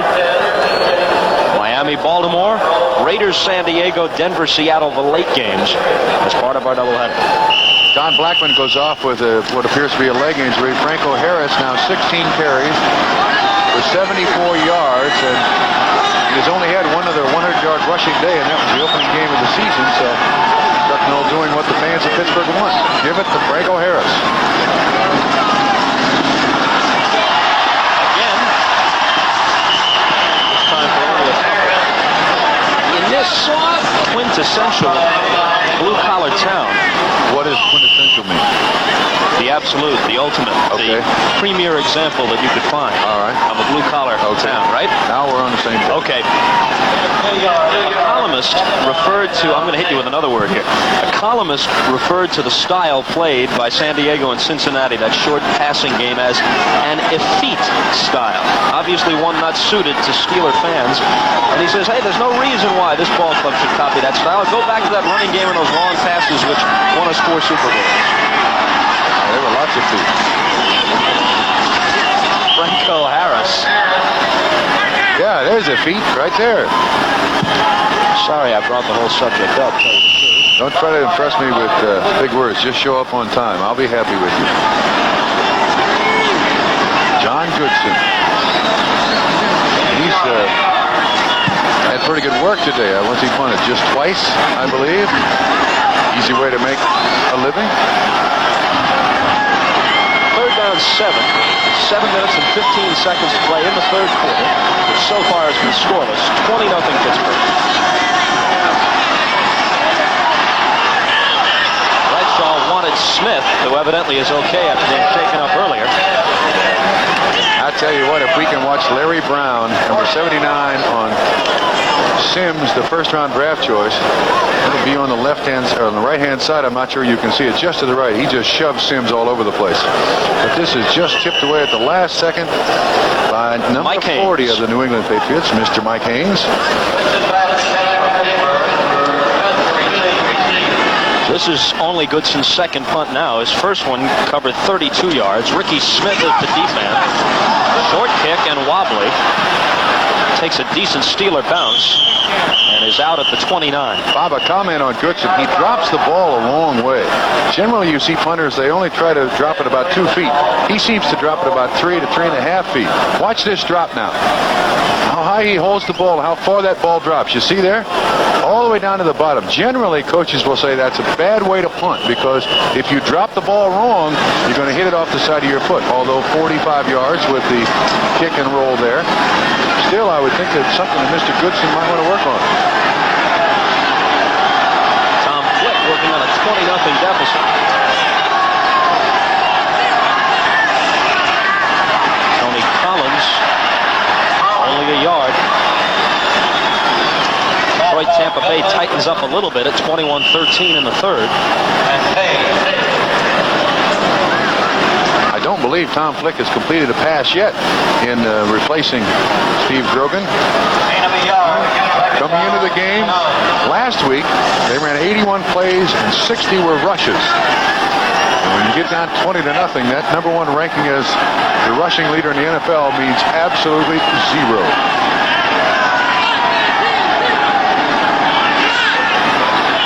Collins shifting out into a wing. They take too much time getting it off. They did. Gets.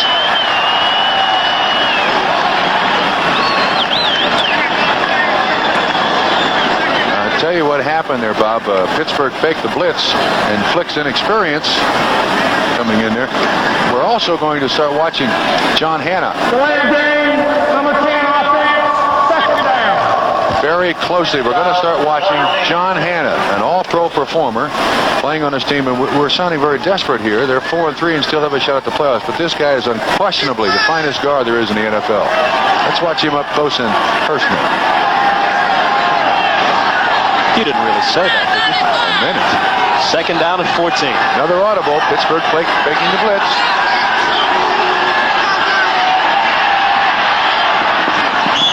He had time, but he didn't have his receiver, Stanley Morgan, who still hasn't caught one. He was without a reception today. There have been a lot of players in the New England locker room that apparently have complained about Ron Meyer's new discipline. The only guy who hasn't, John Hanna.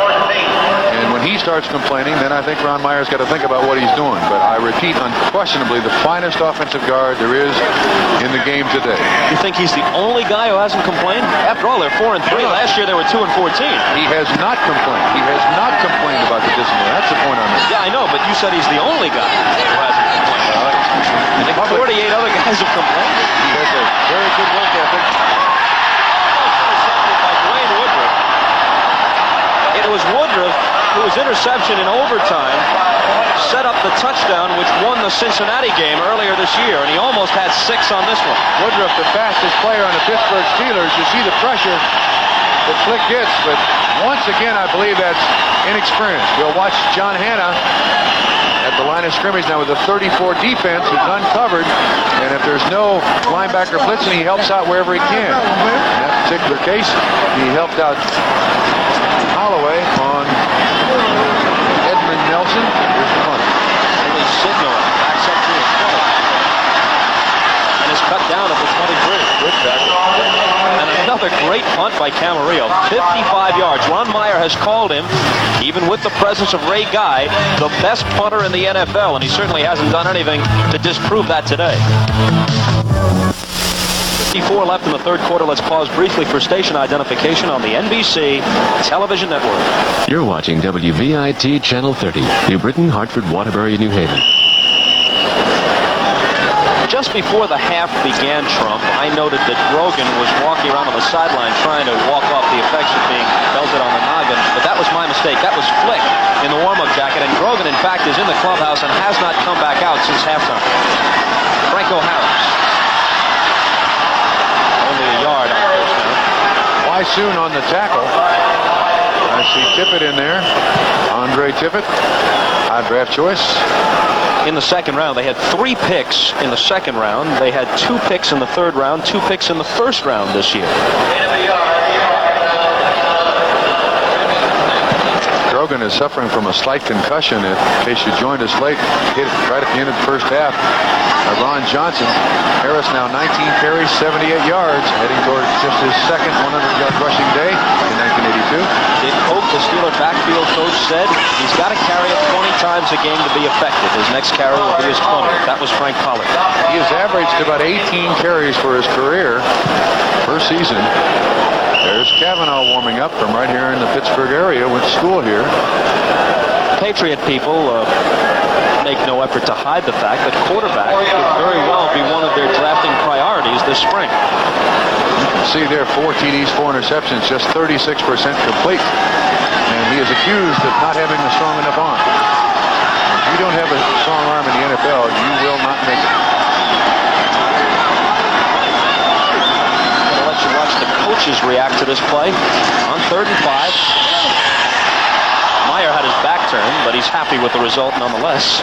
He was talking to Tom Flick there. I think I see Steve Grogan standing on the sideline, too. Grogan has just come out of the clubhouse, and looks like he's pretty much okay. He's in his street clothes, too, I might mention. He took a heck of a shot right to the temple. Hurry up.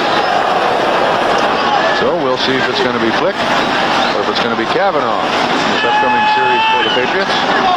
to John Goodson. Goodson, a nightmare week in Cleveland last Sunday. His 16-yard punt set up the Browns' winning score. He gets a hold of this one pretty well. Ricky Smith dances out nearly to the 35-yard line. A 45-yard punt by Goodson. And a 10-yard return by Smith. And Cavanaugh comes in at quarterback. Well, they've used all three of them. In case you joined us late, here's the hit again. Last play of the first half. That's Ron Johnson with a hit right on the temple of Steve Grogan. He is in a semi-conscious state right there. The only man that can call a timeout. New England was not able to call a timeout and get the field goal team onto the field, try for 3 points. And he's up and around, suffering from a slight concussion, so he appears to be all right. A little headache. It's been a scoreless third quarter. 4:17 left in it. 20-0 Steelers. Cavanaugh's first pass. It's a completion to Hasselbeck. Into Steeler territory at the 43. Now I would think the attitude of Cavanaugh would be one of extreme anger. 21 yards on the catch. He's going to prove to the coaching staff that he can do the job. Out of Pittsburgh. One of the most celebrated quarterbacks in college football. And Hasselbeck, I believe, to this point in the game, after he got hit in the first half, I think it's the first time he's been back.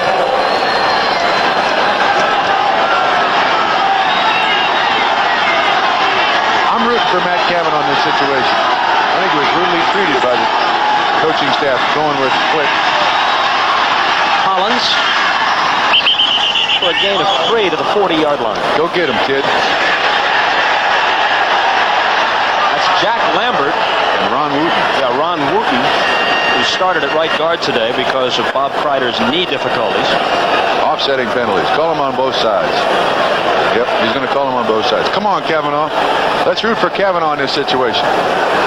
Coming into the ball game just 16 of 44, 36.4% complete, 3 touchdowns and 4 interceptions. Continuing action foul. 61 New England, 58 Pittsburgh. Personal foul. Second down. Shame on you guys. Extracurricular activity. 61 and 58. You bumped heads with Jack Lambert a few times, didn't you? More than I wanted to. Tough player. Tough got player. the rest of it, huh? We could not beat Pittsburgh for about 5 years, and Lambert was a big part of it. Come on, Cavanaugh. Trying to get Stanley Morgan some running room. He's close to a first down. They get 6 on it. The scoreboard says they needed 7. Let's see where they spot it. Now, Trump, you say that Ron Meyer treated Cavanaugh rudely by inserting Tom Flick. Now, I'm going to take the other side just for the sake of argument. I knew you would. If Meyer's trying to find some things out, and he's losing 20-0, and he's seen Cavanaugh as a starter earlier this year, and he wants to know what Flick can do, what's wrong with that decision? If they lose this game, they're 4-4. They're still in the ball game. They play next week, they're 5-4. If they win, you're telling me that the New England Patriots, if Grogan can't play next week, the New England Patriots are going to go to the Super Bowl, hopefully on the arm of Tom Flick, a guy who hasn't thrown a pass to this point in the season? That makes no sense to me whatsoever. They get the first down. At least Cavanaugh has some NFL experience. He has some experience in the New England Patriots system. Tom Flick came this year, right? Mm-hmm. So you're saying that even if Cavanaugh can't be expected to pull it out in the second half, down 20-0, you get him into a groove so that if you have to use him in a game which might take you to the playoffs next week, he's ready, his confidence isn't wounded, and you worry about Flick some other time. What I'm saying is, at this point in this game, and at this point in the season, this is no time to experiment. Find out what Flick can do. You know what Cavanaugh can't do, so send him out there and let him do what he can do. Let's see if he can complete this for a touchdown.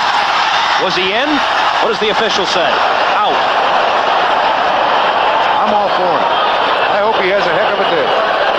Stanley Morgan, who's scored 2 touchdowns this year and has the highest average yardage per reception of any active receiver in the NFL, couldn't get both feet down. He tried, though. It's amazing to me how professional receivers have that sixth sense about that white border around a field buck. You constantly see great receivers like Stanley Morgan, Bradshaw, or Stallworth, Swan, know where that sideline is without ever looking at it, and always try to get their feet in. There's a penalty here against the Steelers. Let's see what Tom Dooley says. Holding, defense, first down. It only cost them 5, but it gives them the first down.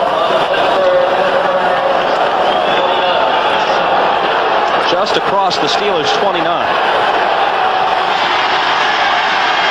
know, if they could get in and score a touchdown here, that play at the end of the first half, which cost them an almost certain 3 points, would loom large. Mosi Tatupu breaks some tackles and lunges down to the 23-yard line. Tough running back. You know, a 20-10 score with a full period left would look reasonable.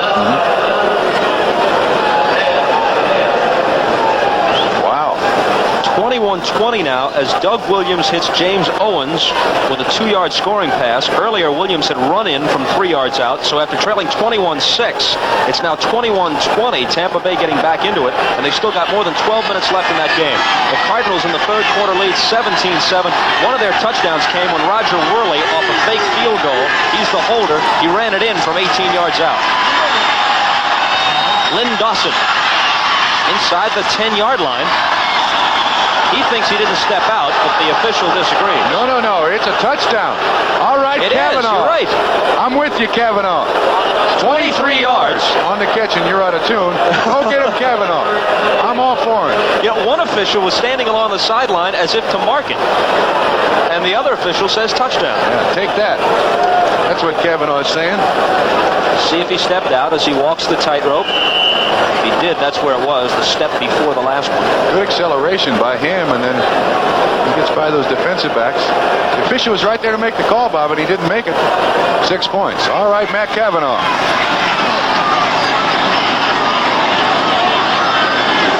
For Kavanaugh, his 4th touchdown pass of the year.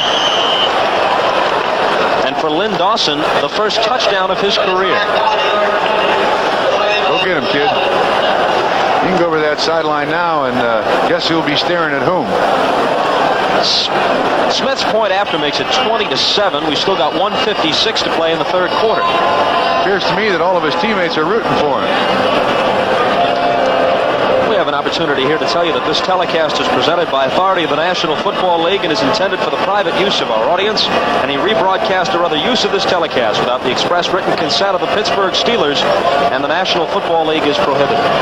We just heard from the New England bench that McGrew is out with an ankle. Blackman is out with a knee. They got 3 rookies playing linebacker. Why Soon is one of them. Let me see if I can give you the list of the other ones. But obviously, Patriots having all kinds of problems. Tippett, I believe, is the other one. And Brian Ingram, I believe, is the third.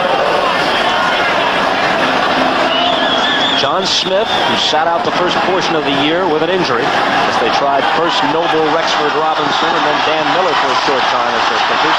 Boots it off, and Abercrombie takes it out to the 34-yard line for Pittsburgh.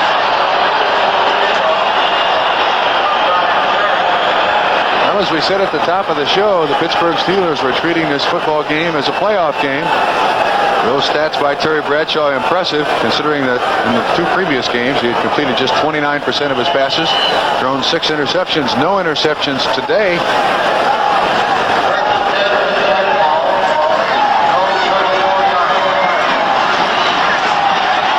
Patriots trying to make a ball game of it. They were completely dominated in the first half, which ended with the Steelers on top 20-0.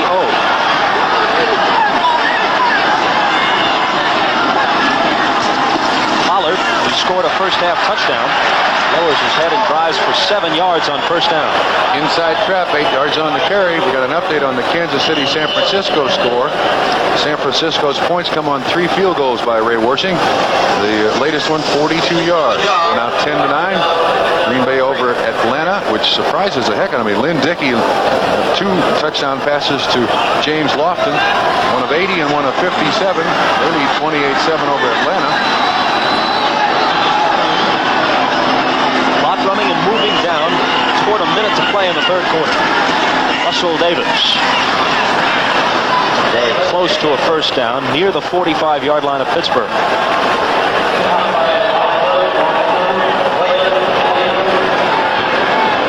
That's what the inside of a helmet looks like. On top of that gentleman's head.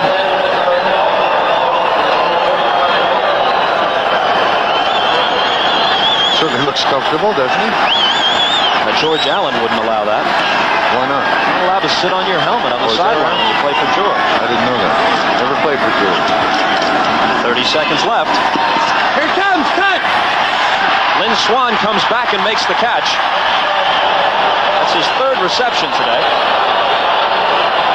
It's a first down in New England territory after a gain of 13 at the Patriot 42. Just his 13th reception of this season. Look at that tight spiral. Bradshaw's throwing the ball very well today. Once again, it is Lynn Swan in front of Mike Haynes. That has happened a lot today. Bradshaw was throwing in very bad weather the last 2 weeks in Buffalo and in Cleveland. What, if any, portion of his bad performances can be blamed on that, I don't know. But it could be a factor. Conditions today are ideal. Swings it out to Pollard.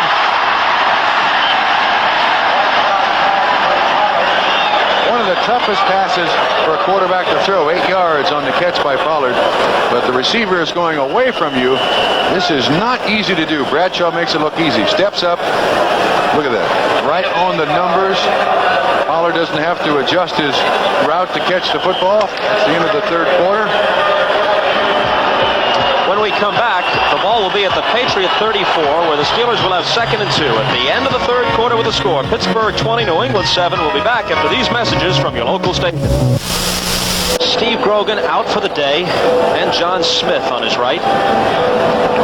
Smith right now ranks 3rd all-time in field goal accuracy in the NFL. Efren Herrera at just over 68% is the leader. Tony Fritsch, who retired this past week, a fraction of a percentage point behind him. And then comes John Smith. Frank Pollard on 2nd down and 2 on the first play of the fourth quarter is close to a first down. Good tackle by Ingram from behind. The play was run right at Sims. The New England Patriots first choice. Let's let Larry Brown. It's a trap. He seals off Wysoon and does an outstanding job keeping Wysoon away from the play. 3rd down and about 1. Look at that.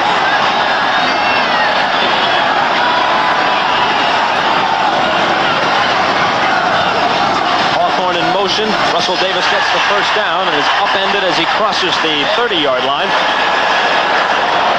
Let's go to New York and check in for an update from NFL 82. Thank you, Bob Costas. Len Berman in New York. Let's check out Riverfront Stadium. Seattle on the attack. Play action pass. Zorn to Largent. Touchdown. Seattle trying to stay in this thing. They're closer now. 14-10. Back to you, Bob.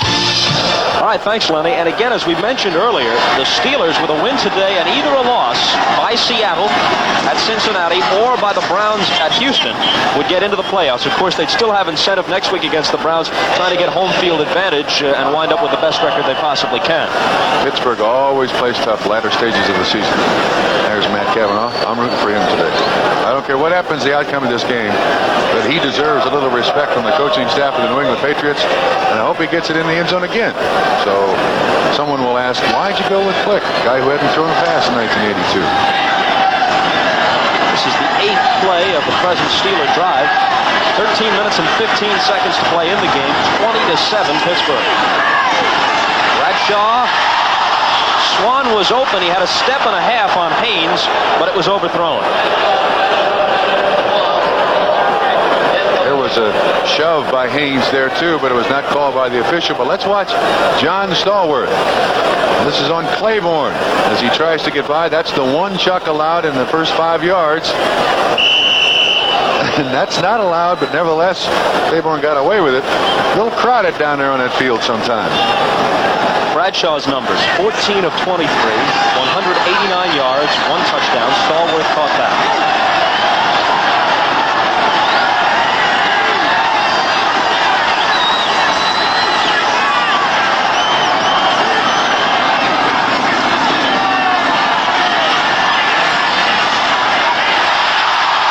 Out of the hands of Stallworth and incomplete. That was a catchable ball. Generally, John Stallworth will not drop that pass. He had to leave his feet to get to it, but generally he will catch that pass. We'll watch again from ground level. Bradshaw's had great protection all day long. They haven't even come close to him. That one should have been caught. Gary Anderson, who was a 7th-round draft choice of the Buffalo Bills, and then cut by the Bills and picked up by the Steelers, will try a 44-yard field goal. He missed his first one this year, and since then he has made 8 in a row. And now 9.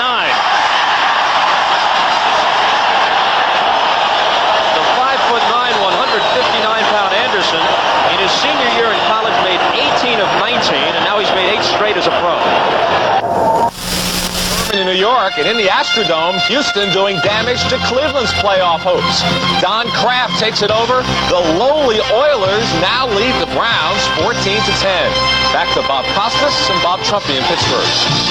Okay, thank you, Len Berman. And just before the commercial, I incorrectly said that Anderson had made 8 in a row after only moments earlier, correctly saying he has made 9 in a row. He missed his first pro attempt, and since then he's been perfect. 9 of 9. Ricky Smith to the 25-yard line as we tell you that today's game is brought to you by Chevrolet. Chevrolet is USA 1, and USA 1 is taking charge. By Atari, the leader in home video games for fun your whole family can share. And by Anheuser-Busch, St. Louis. Brewers of Michelob, some things speak for themselves. You recall, Trump, that last year the Steelers cut Matt Barr and went with David Trout, and while Trout's kickoffs were superb, his field goal accuracy left much to be desired. Now they think that with Gary Anderson, this rookie from Syracuse, that their place kicking and kickoff problems are solved for a long time to come. And one of the great things about Anderson is his kickoff. In fact, he can get him. Oh, he's wide open. Stanley Morgan, goodbye. Any flags? No flags. I don't see any. Oh, wait a minute. Watch that spike. Ron Meyer doesn't like that. That may cost Stanley Morgan some money. One of the rules that Ron Meyer has is no rubbing it in their face. 75 yards. And I'll tell you what, the New England Patriots are back in it, courtesy of Matt Cavanaugh and one Stanley Morgan. Cavanaugh has now completed all 4 passes he has thrown, 2 of them for touchdowns, and he has thrown for 129 yards on 4 throws. Obviously, play action pass. The Steelers not expecting the Patriots to throw the ball. Be careful, be careful. That'll cost you something. Well, Morgan may consider it worth it to let off some steam. He's been a frustrated receiver, feeling they haven't gone to him nearly enough. Smith's PAT makes it 23-14, and we've still got 12 minutes and 37 seconds remaining. For Morgan, the 75-yarder was his 3rd touchdown of the year. His touchdown reception is Stanley Morgan's career, 75 yards. He had a 76-yarder last season against Miami. And regardless of the outcome, Trump, I'd have to guess you're looking at the Patriots starting quarterback next week against Buffalo. Not bad stats, 4 for 4, 2 touchdowns. Abercrombie. There's something open on the left side. Smith sacrifices his body to make contact with him near midfield. Bob, if I may make a comment, I don't believe I've seen a flag on a kickoff or a punt return today, and I can't remember that happening this entire season. Generally, there's a push in the back somewhere, but this is an excellent return by Abercrombie, and John Smith, 150 pounds of him, is the last. He makes a tackle. I guess that'll go as a tackle. 38 yards on the return. Pittsburgh needs to get points back on the board to shut down New England here for a little bit. There had to be something wrong with the way the Patriots pursued on the coverage there, because you could see a lane, an enormous lane on the left side as soon as Abercrombie caught the ball. Immediately. Well, Blackman is hurt. We got other players with injured ankles, and generally linebackers spend an awful lot of time on special teams, and maybe the fact is that one of those guys, Blackman or McGrew, was the guy that's supposed to be there, and his replacement just didn't do his job. There's Abercrombie on the sideline. Been very busy today. Has to be a happy day for him. He's been sidelined by an injury and then by the cautious approach of Chuck Noll and bringing him back from that injury. Happy day for the fans, too. They've been waiting to see Abercrombie. 2nd down, 7. Too much. Bradshaw tried to call a timeout before the penalty flag. He got it done. He got it done. There were 2 seconds left. Audible call at the line of scrimmage. The timeout is charged to the Steelers. We have 11 minutes and 39 seconds remaining. And the Pittsburgh lead, which once was 20, has been cut to 9.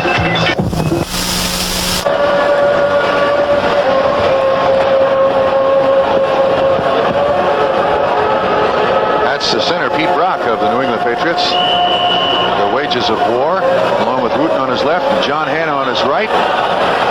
Pittsburgh's got to generate some offense here. They've had 140 yards in the second half after getting almost 300 in the first half. New England's hot. Second down 7. Bradshaw with the play fake. He's open. Hawthorne. Greg Hawthorne. Touchdown. No flag.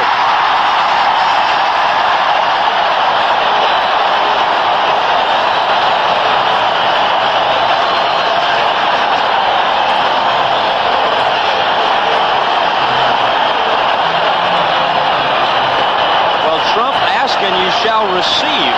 You say they have to put together some offense immediately. Bradshaw throws 46 yards for a touchdown. That appeared to be a blitz situation for the New England Patriots. Single coverage, and Hawthorne with great speed. There you see Bradshaw with Hawthorne.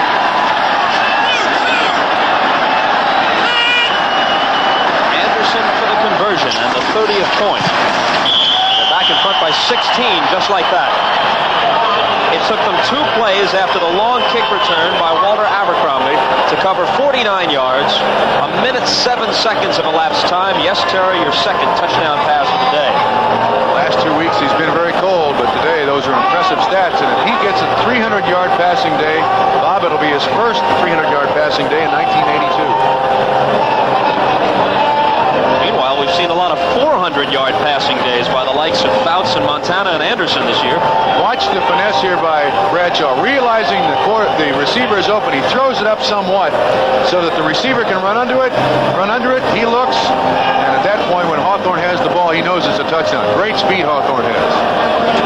Well, they talked about going to that longer passing game instead of that ball control passing game today. And certainly they followed that plan. Bradshaw is talking to Mark Malone there, third-string quarterback, number 16 in the jacket. Got a little breathing room out, 30-14.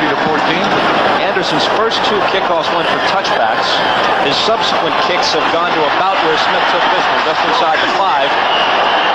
Good coverage by the Steelers. Knocked down as he crosses the 20. Craig Bingham makes the tackle, a rookie from Syracuse.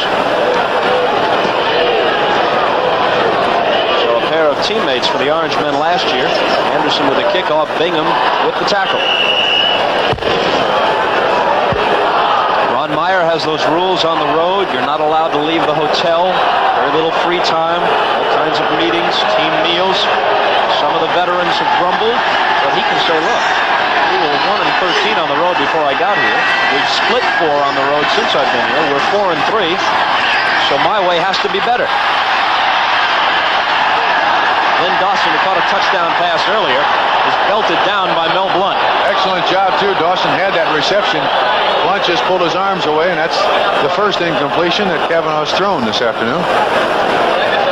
In relief of Grogan and in relief of Tom Flick. You can see that there's really nobody open. And he puts it up there. That's a catch, and he strips it away. Blount playing in his 183rd consecutive game as a cornerback.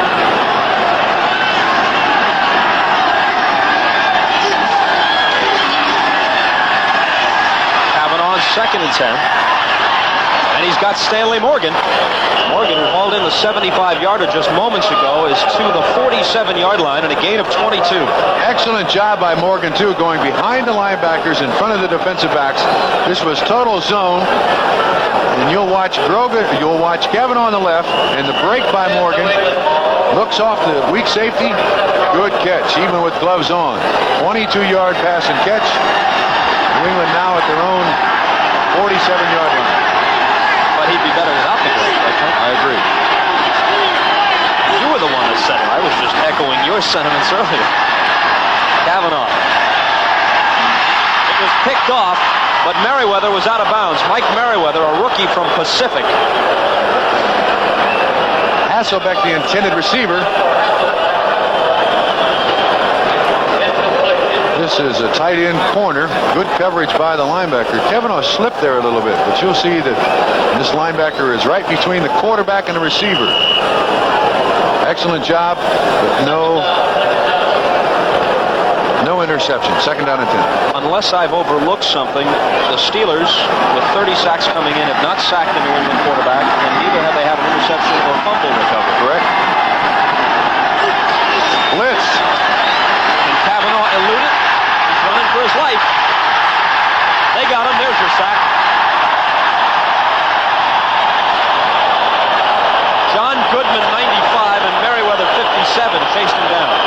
Pittsburgh had 7 guys in the pass rush, just 4 guys in coverage. And unfortunately for Kavanaugh, he had no one to throw it to. The receivers were running deep routes. He couldn't audible at the line of scrimmage, so he was stuck with the play. And there was nothing for him to do. You see he's flushed to begin with by Merriweather. And now there are no receivers to throw it to. He wisely keeps the ball. First sack of the day by Pittsburgh.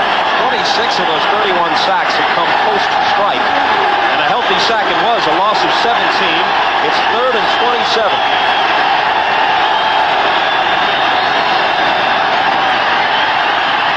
Probably won't get them 27. This has got a chance.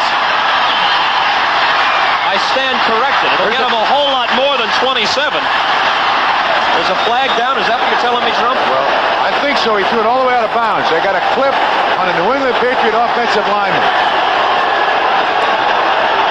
No spike. It's called back 71 yards. It was a push in the back. Right at the first down marker, Bob. So even before the clip, the play was at least close to working for first down yardage. Now, as it developed, I thought it didn't have a chance, but you spotted something immediately which told you it had a chance to break big. Rotation, zone rotation away from this spot. Let's see if we can pick it up here. Look to the left. Right there it is. Right there it is. Don Hasselbeck on Johnson. That was the push in the back. It's called back. Yeah, the reason I said that it's got a chance to go is that the Pittsburgh defense had rotated to this side of the field. There was nobody left out there to make the tackle.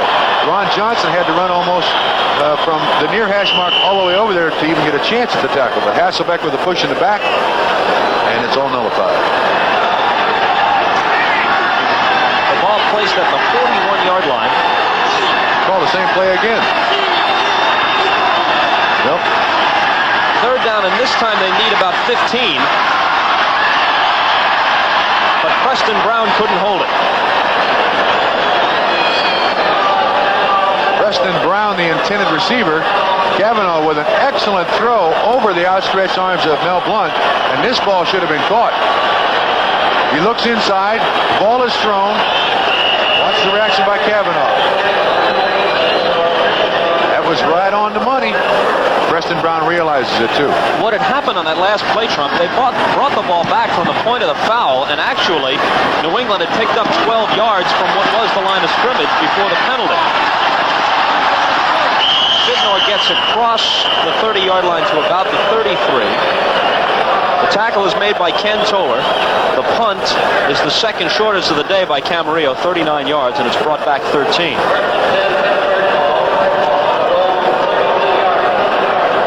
Let's see what play that Chuck Noll's called for Terry Bradshaw. Generally, they begin the series with the play being called by Chuck Noll, and then it's up to Terry Bradshaw.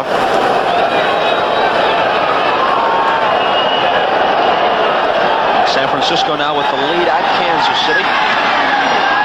Jack Moore run of a yard. They still got 13 minutes left in that game. Frank Pollard carries. Coming into today's game, New England had yielded just 101 points, and they'd posted shutouts in their last 2 games against Miami and Seattle. Dallas had given up the fewest in the league, 90. Buffalo, 97, and New England was 3rd with 101.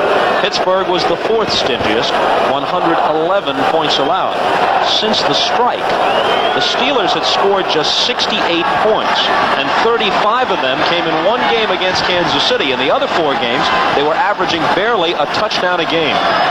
But all that defensive excellence and all that offensive ineptitude on the part of the Patriots and Steelers, respectively, has turned around today. 30 points on the board for Pittsburgh.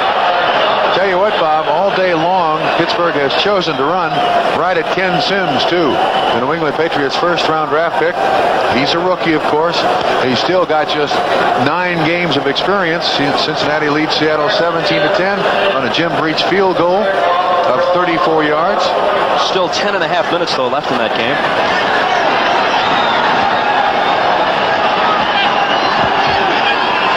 Eight and a half left here.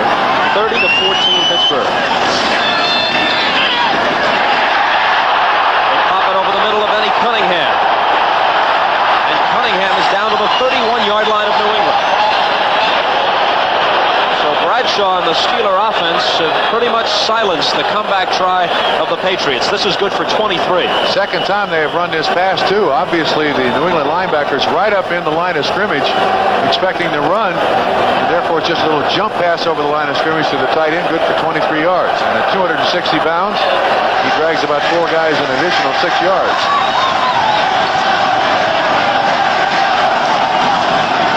Okay, I'm back at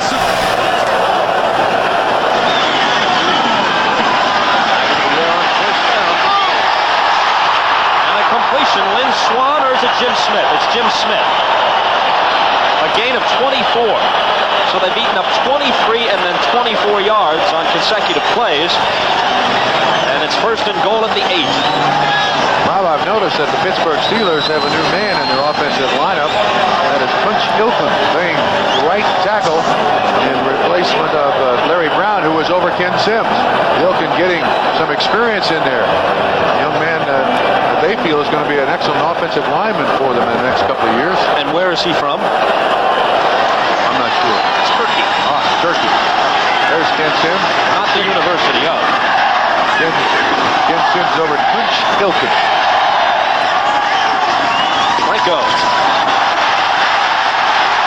Franco down to the 1-yard line. And Punch Ilkin did a good job on Ken Sims on that particular play. Franco able to skate to the outside. Watch. He sets up like he's going to pass, then just gets that inside. Look at Franco Harris. Man, he can make a lot of offensive linemen look good. He set that block up, jumped to the outside. Good for about 8 yards. Second down and 1, and that's now 90 yards on 21 carries by Franco Harris. Here's Abercrombie. And the rookie scores.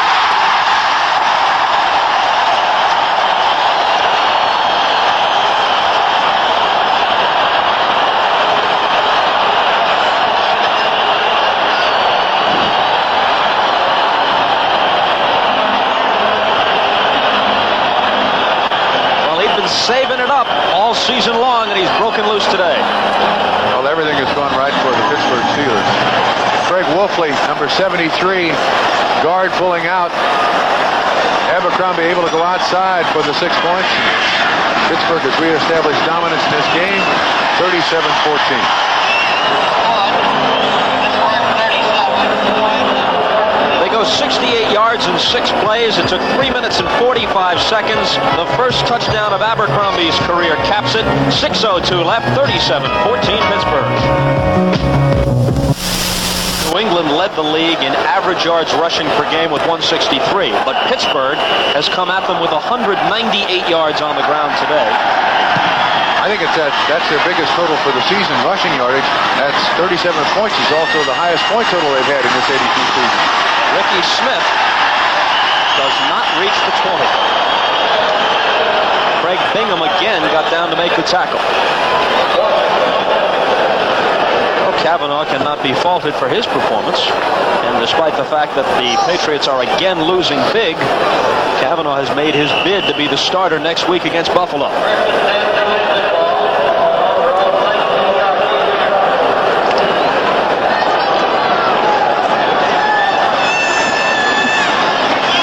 Morgan to the left and Bradshaw to the right.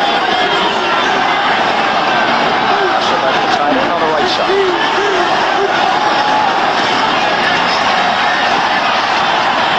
Hasselbeck makes the catch. They get 7, maybe 8 on the play. Jack Lambert makes the tackle. Now Lambert's role has changed a little bit with the adjustment to the 3-4. How so, Trump? Well, I talked to Woody Weidenhofer, their defensive coordinator, before the ball game, and Lambert plays the strong side generally of the defense, which is unusual. Generally, the best middle linebacker you have plays the weak side so he can pursue, but that's the spot that Lambert is most used to playing. And that old 4-man set, that's about where he's at most of the time. They got a flag down. Kavanaugh's got Preston Brown for first down yardage, but let's see what the call is. Now I'll tell you, New England is going to get a lot of yards here in the last 5 minutes and 3 seconds, mainly because Pittsburgh is sitting back with a 2-deep zone, 3 underneath. That's 5. 2 linebackers, that's 7, and 4 guys rushing. That's 11. Offsides defense, they'll take the pass reception. First down, New England. As Tom Dooley makes the indication, let's see if we can get a shot of the armbands which Tom Dooley and the other officials are wearing. Encroachment, 53 defense, penalties declined, it's first down. They take the pass reception and the first down. It's on the left arm of the officials, and there you see it, the number 11.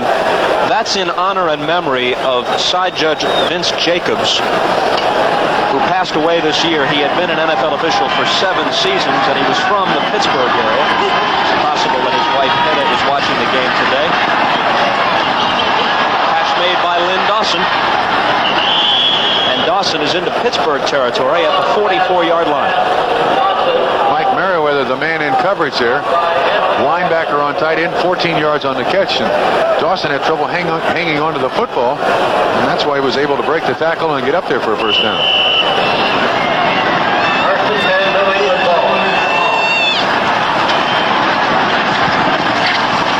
Hasselbeck, he gets out of bounds with it. They'll spot it at the 39-yard line of the Steelers.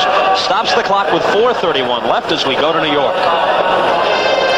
All right, Bob, a game with playoff implications. The Cleveland Browns. Barr's 24-yard field goal draws them to within 1. But if they lose and Seattle's losing, and if your Pittsburgh team wins, then Pittsburgh's in the playoffs. You got it? Back to you. We got it. We'll try to get that message to the Pittsburgh bench.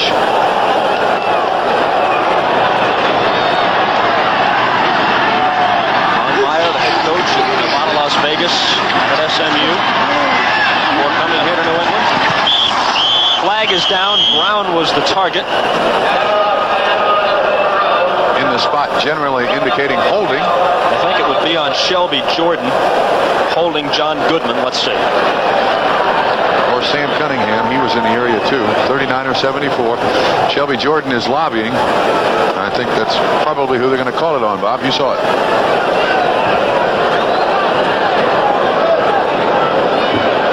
4 minutes and 25 seconds remaining as Tom Dooley walks it off. Back to midfield. Turn on your mic, Tom Dooley.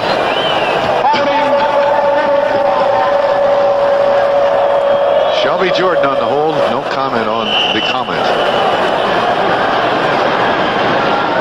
The guy behind is Chuck Noll. There you go. Good shot of him.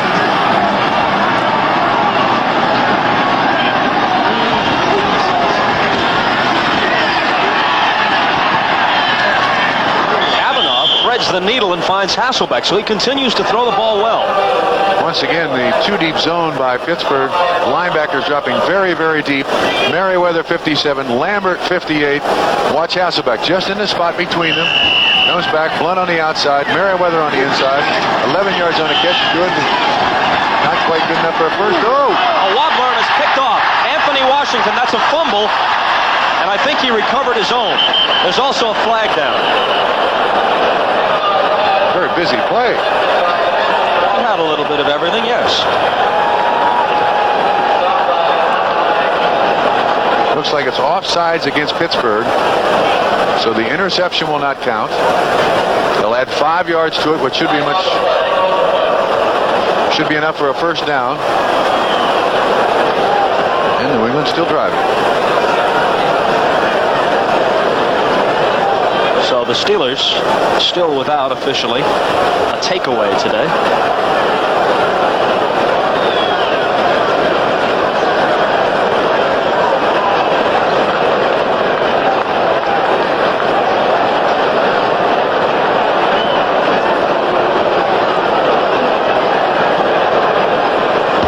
Offside, 56 third down. Robin Cole offside. Not quite enough for a first down, third down, very short. Watch the ball tip. Not thrown particularly well. Tip there. Good catch by Anthony Washington, but then it slides out of his hand. Here's those dumb gloves again. Third down and less than a yard.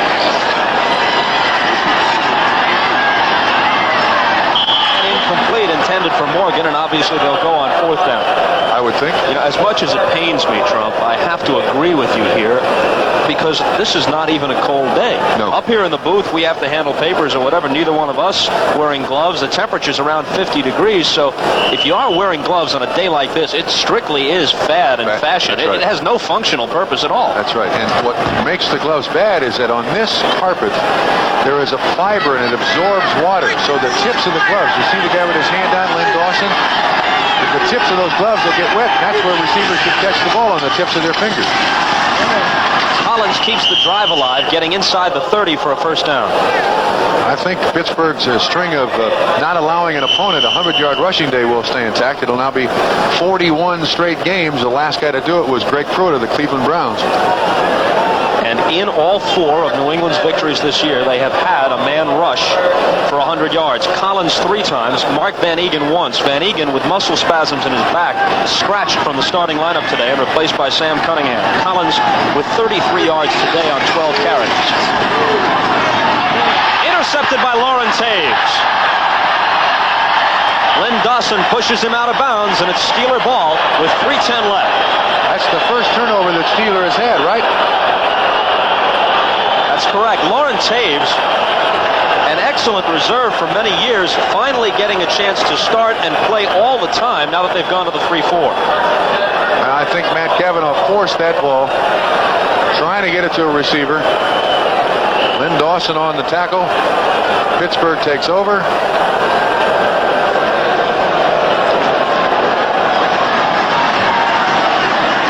And Bradshaw still at quarterback for the Pittsburgh Steelers. I think they'll try to get Franco Harris 100 yards. Only needs about 10. There's 5 of it. Our spotters in the booth today, Tim Fogarty and Jim McGinley. George Jordan and Jack Lewis also helped us out, and Joe Costanza from our NBC staff handles statistics today. Thank you, Joe. Excellent job.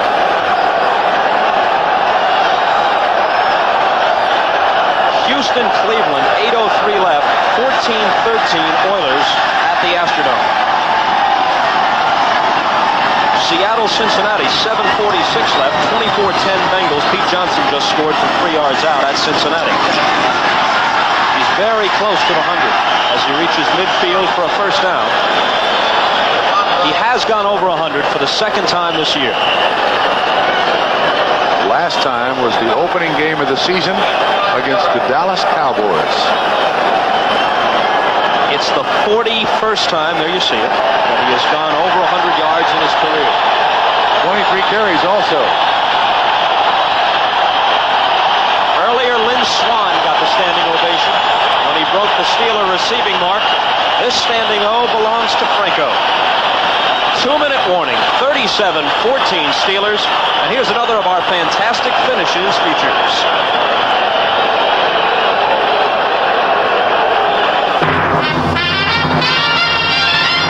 Alcoa presents Fantastic Finishes. 1980, in overtime, Detroit's Eddie Murray kicks off to Dave Williams of the Bears. Williams grabs it and starts up the middle. He breaks through the wall and cuts left at the 30. Heading for the sidelines, Williams sails past the 40 and turns on the speed that carries him untouched into the end zone for the fastest overtime win in NFL history.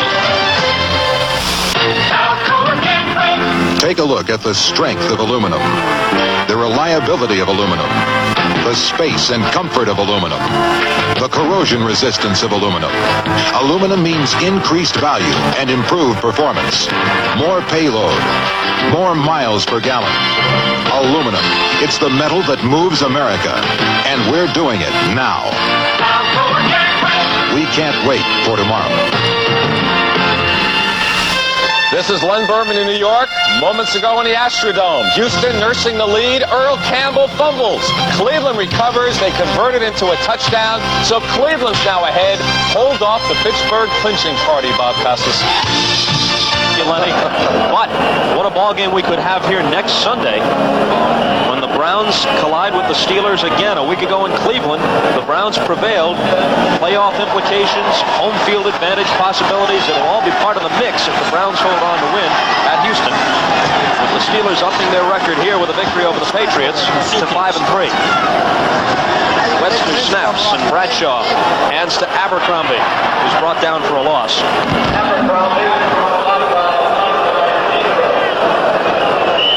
Setting the standings, this is what they look like coming into today's action. The Raiders obviously in. The Bengals apparently on their way to being 6-2. Miami plays tomorrow against Buffalo.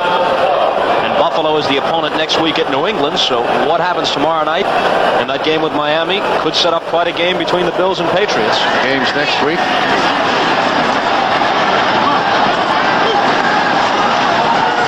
Abercrombie.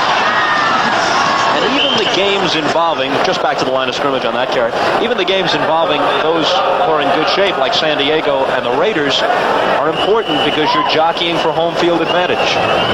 I think New England would be more than happy to travel just for a chance to get into the playoffs. They have not a very good road team, but it would prove a point, I believe, for Ron Meyer and his coaching staff to get the team in the playoff after last year winning just 2 games, 2-14. This year, looks like it's going to be 4-4. I think I'm safe in saying that. We'll have our Budweiser NFL report when the ball game is over with. We're in the last minute as Russell Davis carries.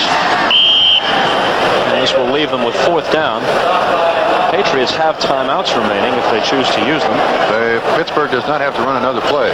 They don't have to. There's only 24 seconds left. Now they can. That's it. Game is over.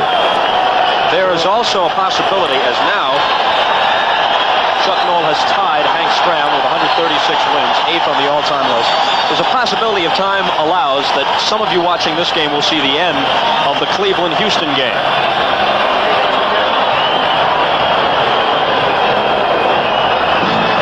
Reports of Terry Bradshaw's demise were certainly premature.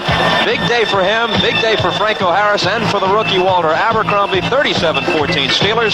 That list is led by Jimmy Brown, who did it 58 times, Walter Payton with 46, O.J. 42, and Franco Harris 41. Steve Grogan, who played the first half and was knocked woozy on the last play of that half, goes off in street clothes. Terry Bradshaw is back. The Steelers are 5-3. The Patriots are 4-4. Trump? He sure likes playing in Three River Stadium. He's now 65-9 as a starting quarterback for the Pittsburgh Steelers here, and the Steelers are 83-18 at Three River Stadium. And we'll talk to Terry Bradshaw and the NFL report in just a couple of minutes. Congratulations, Brad. So our visit with Terry Bradshaw will be part of our post-game show. We'll be back after these messages from your local station.